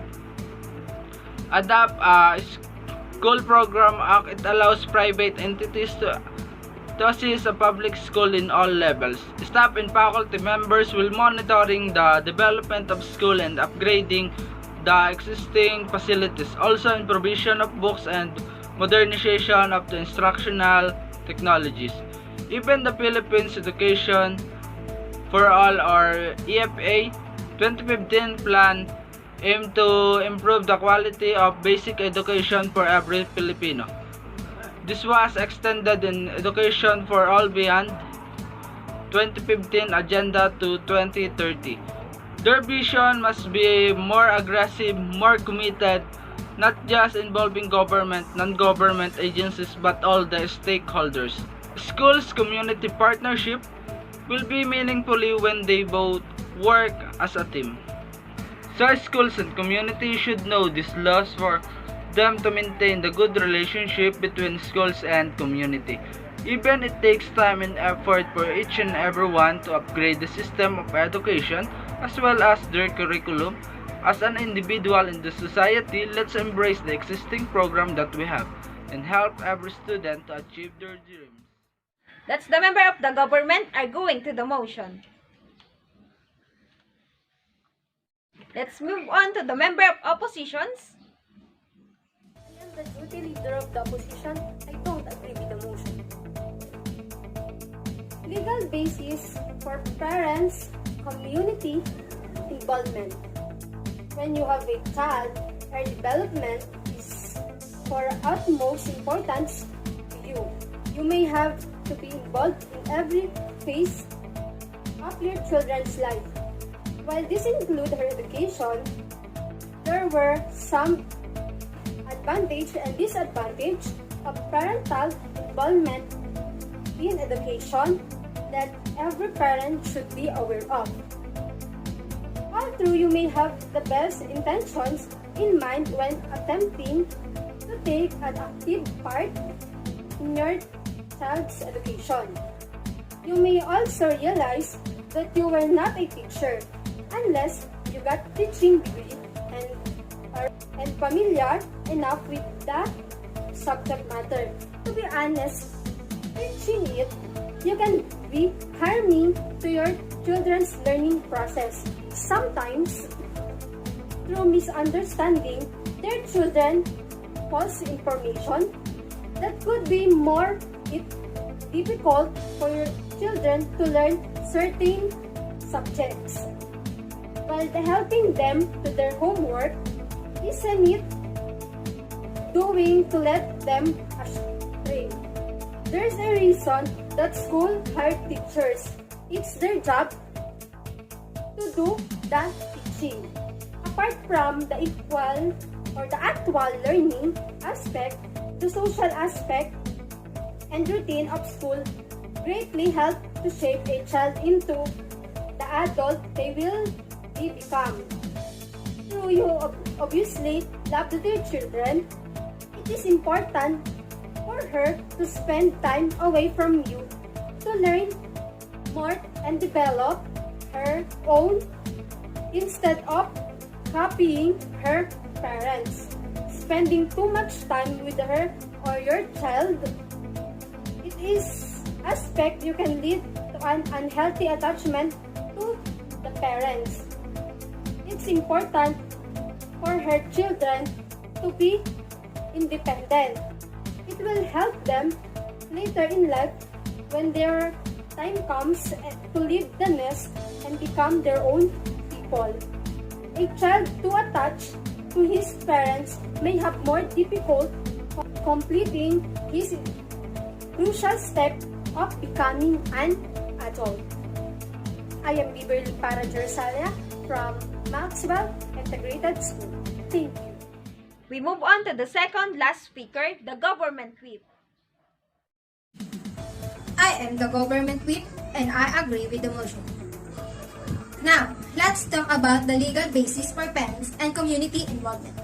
Based on the RA 9155 Governance of Basic Education Act and Section E 10 explicitly state that one of the responsibility of school heads and is establish school and community networks and encouraging the active participation of teacher organization, non-academic personnel of public school, and parent-teacher community association. The example for this is PTA meeting, a meeting between a teacher and parents. This meeting or association aims to identify further school deficiencies and fill them. The meeting can also discuss what needs to be done and the step for the betterment of students.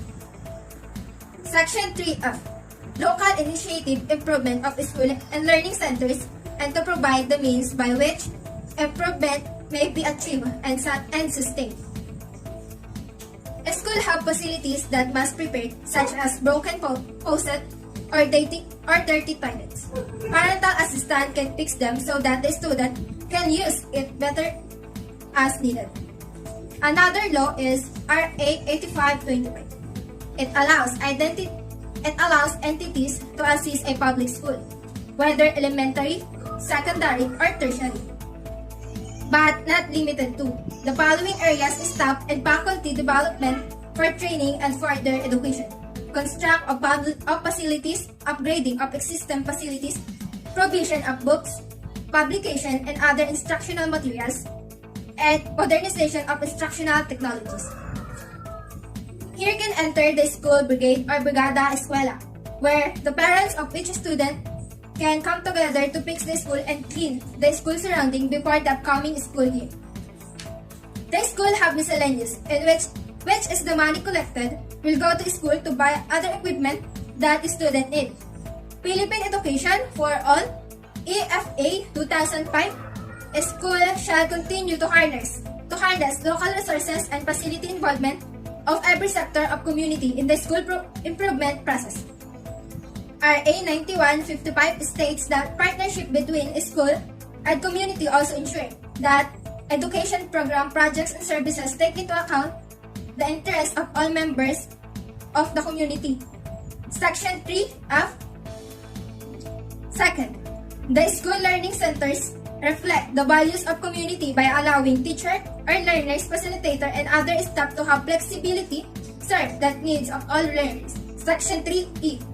Third, local initiative for improvement of school and learning centers are encouraged, and means by these improvements may be achieved and sustained are provided. Section 3F.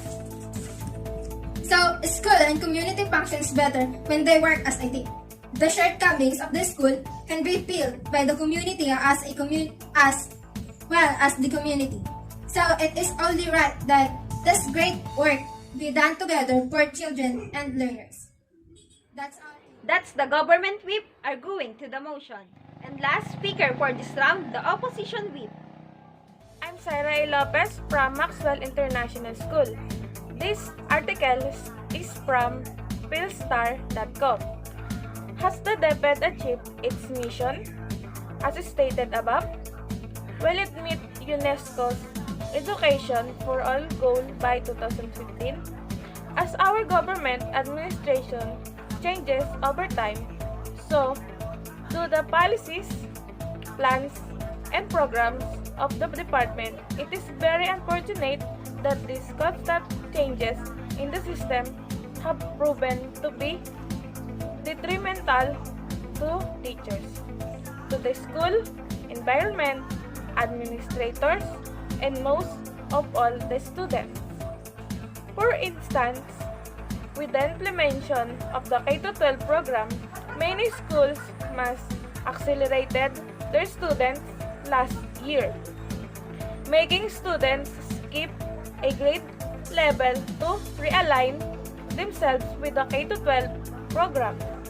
To many parents, this means extra savings of a year's tuition fee. To many schools, it gave them an opportunity to offer a good bargain to attract more enrollees back to the students. The effect is damaging. It is similar to using a calborao or calcium carbide, a chemical used to quickly ripen fruits. To make sure the mango ripens quality so it can be sold right away without considering its natural development. Let me make myself clear once again. I support the K-12 program for the country's educational advancement, but I am applied on how DepEd has implemented it.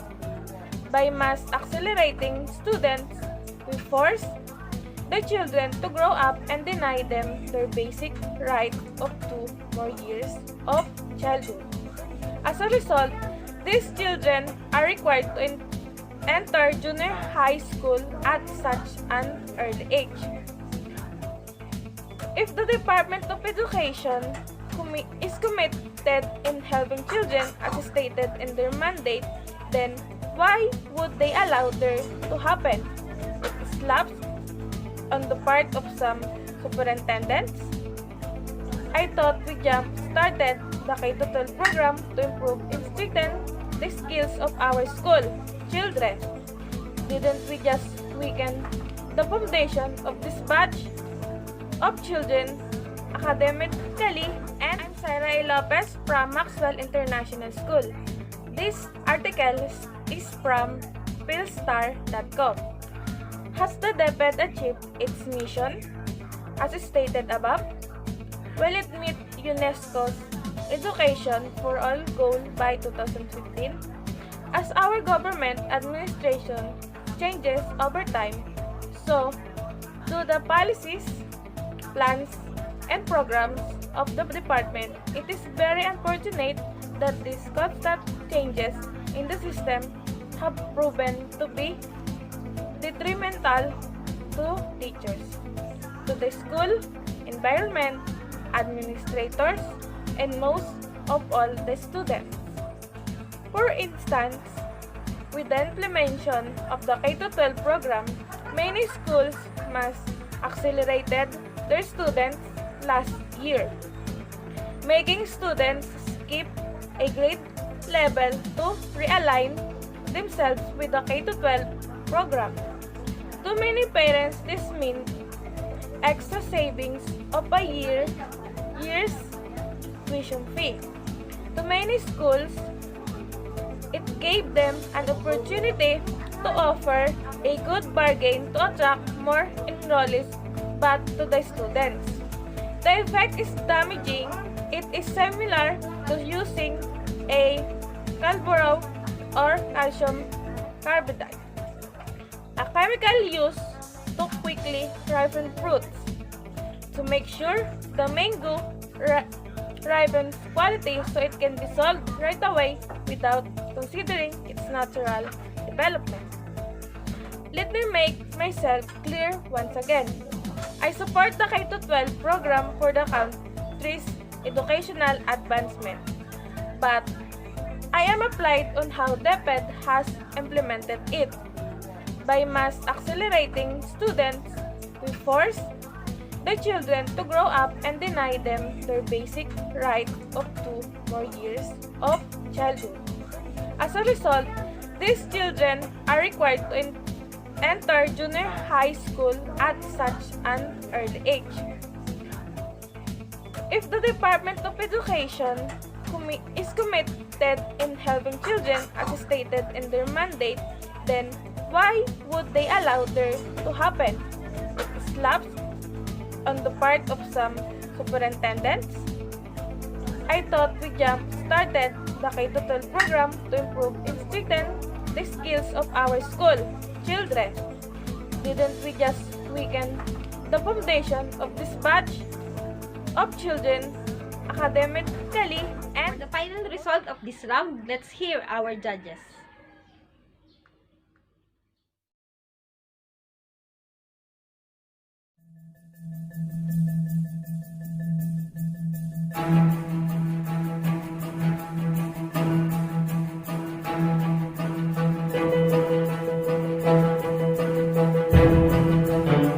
For the final result of this debate,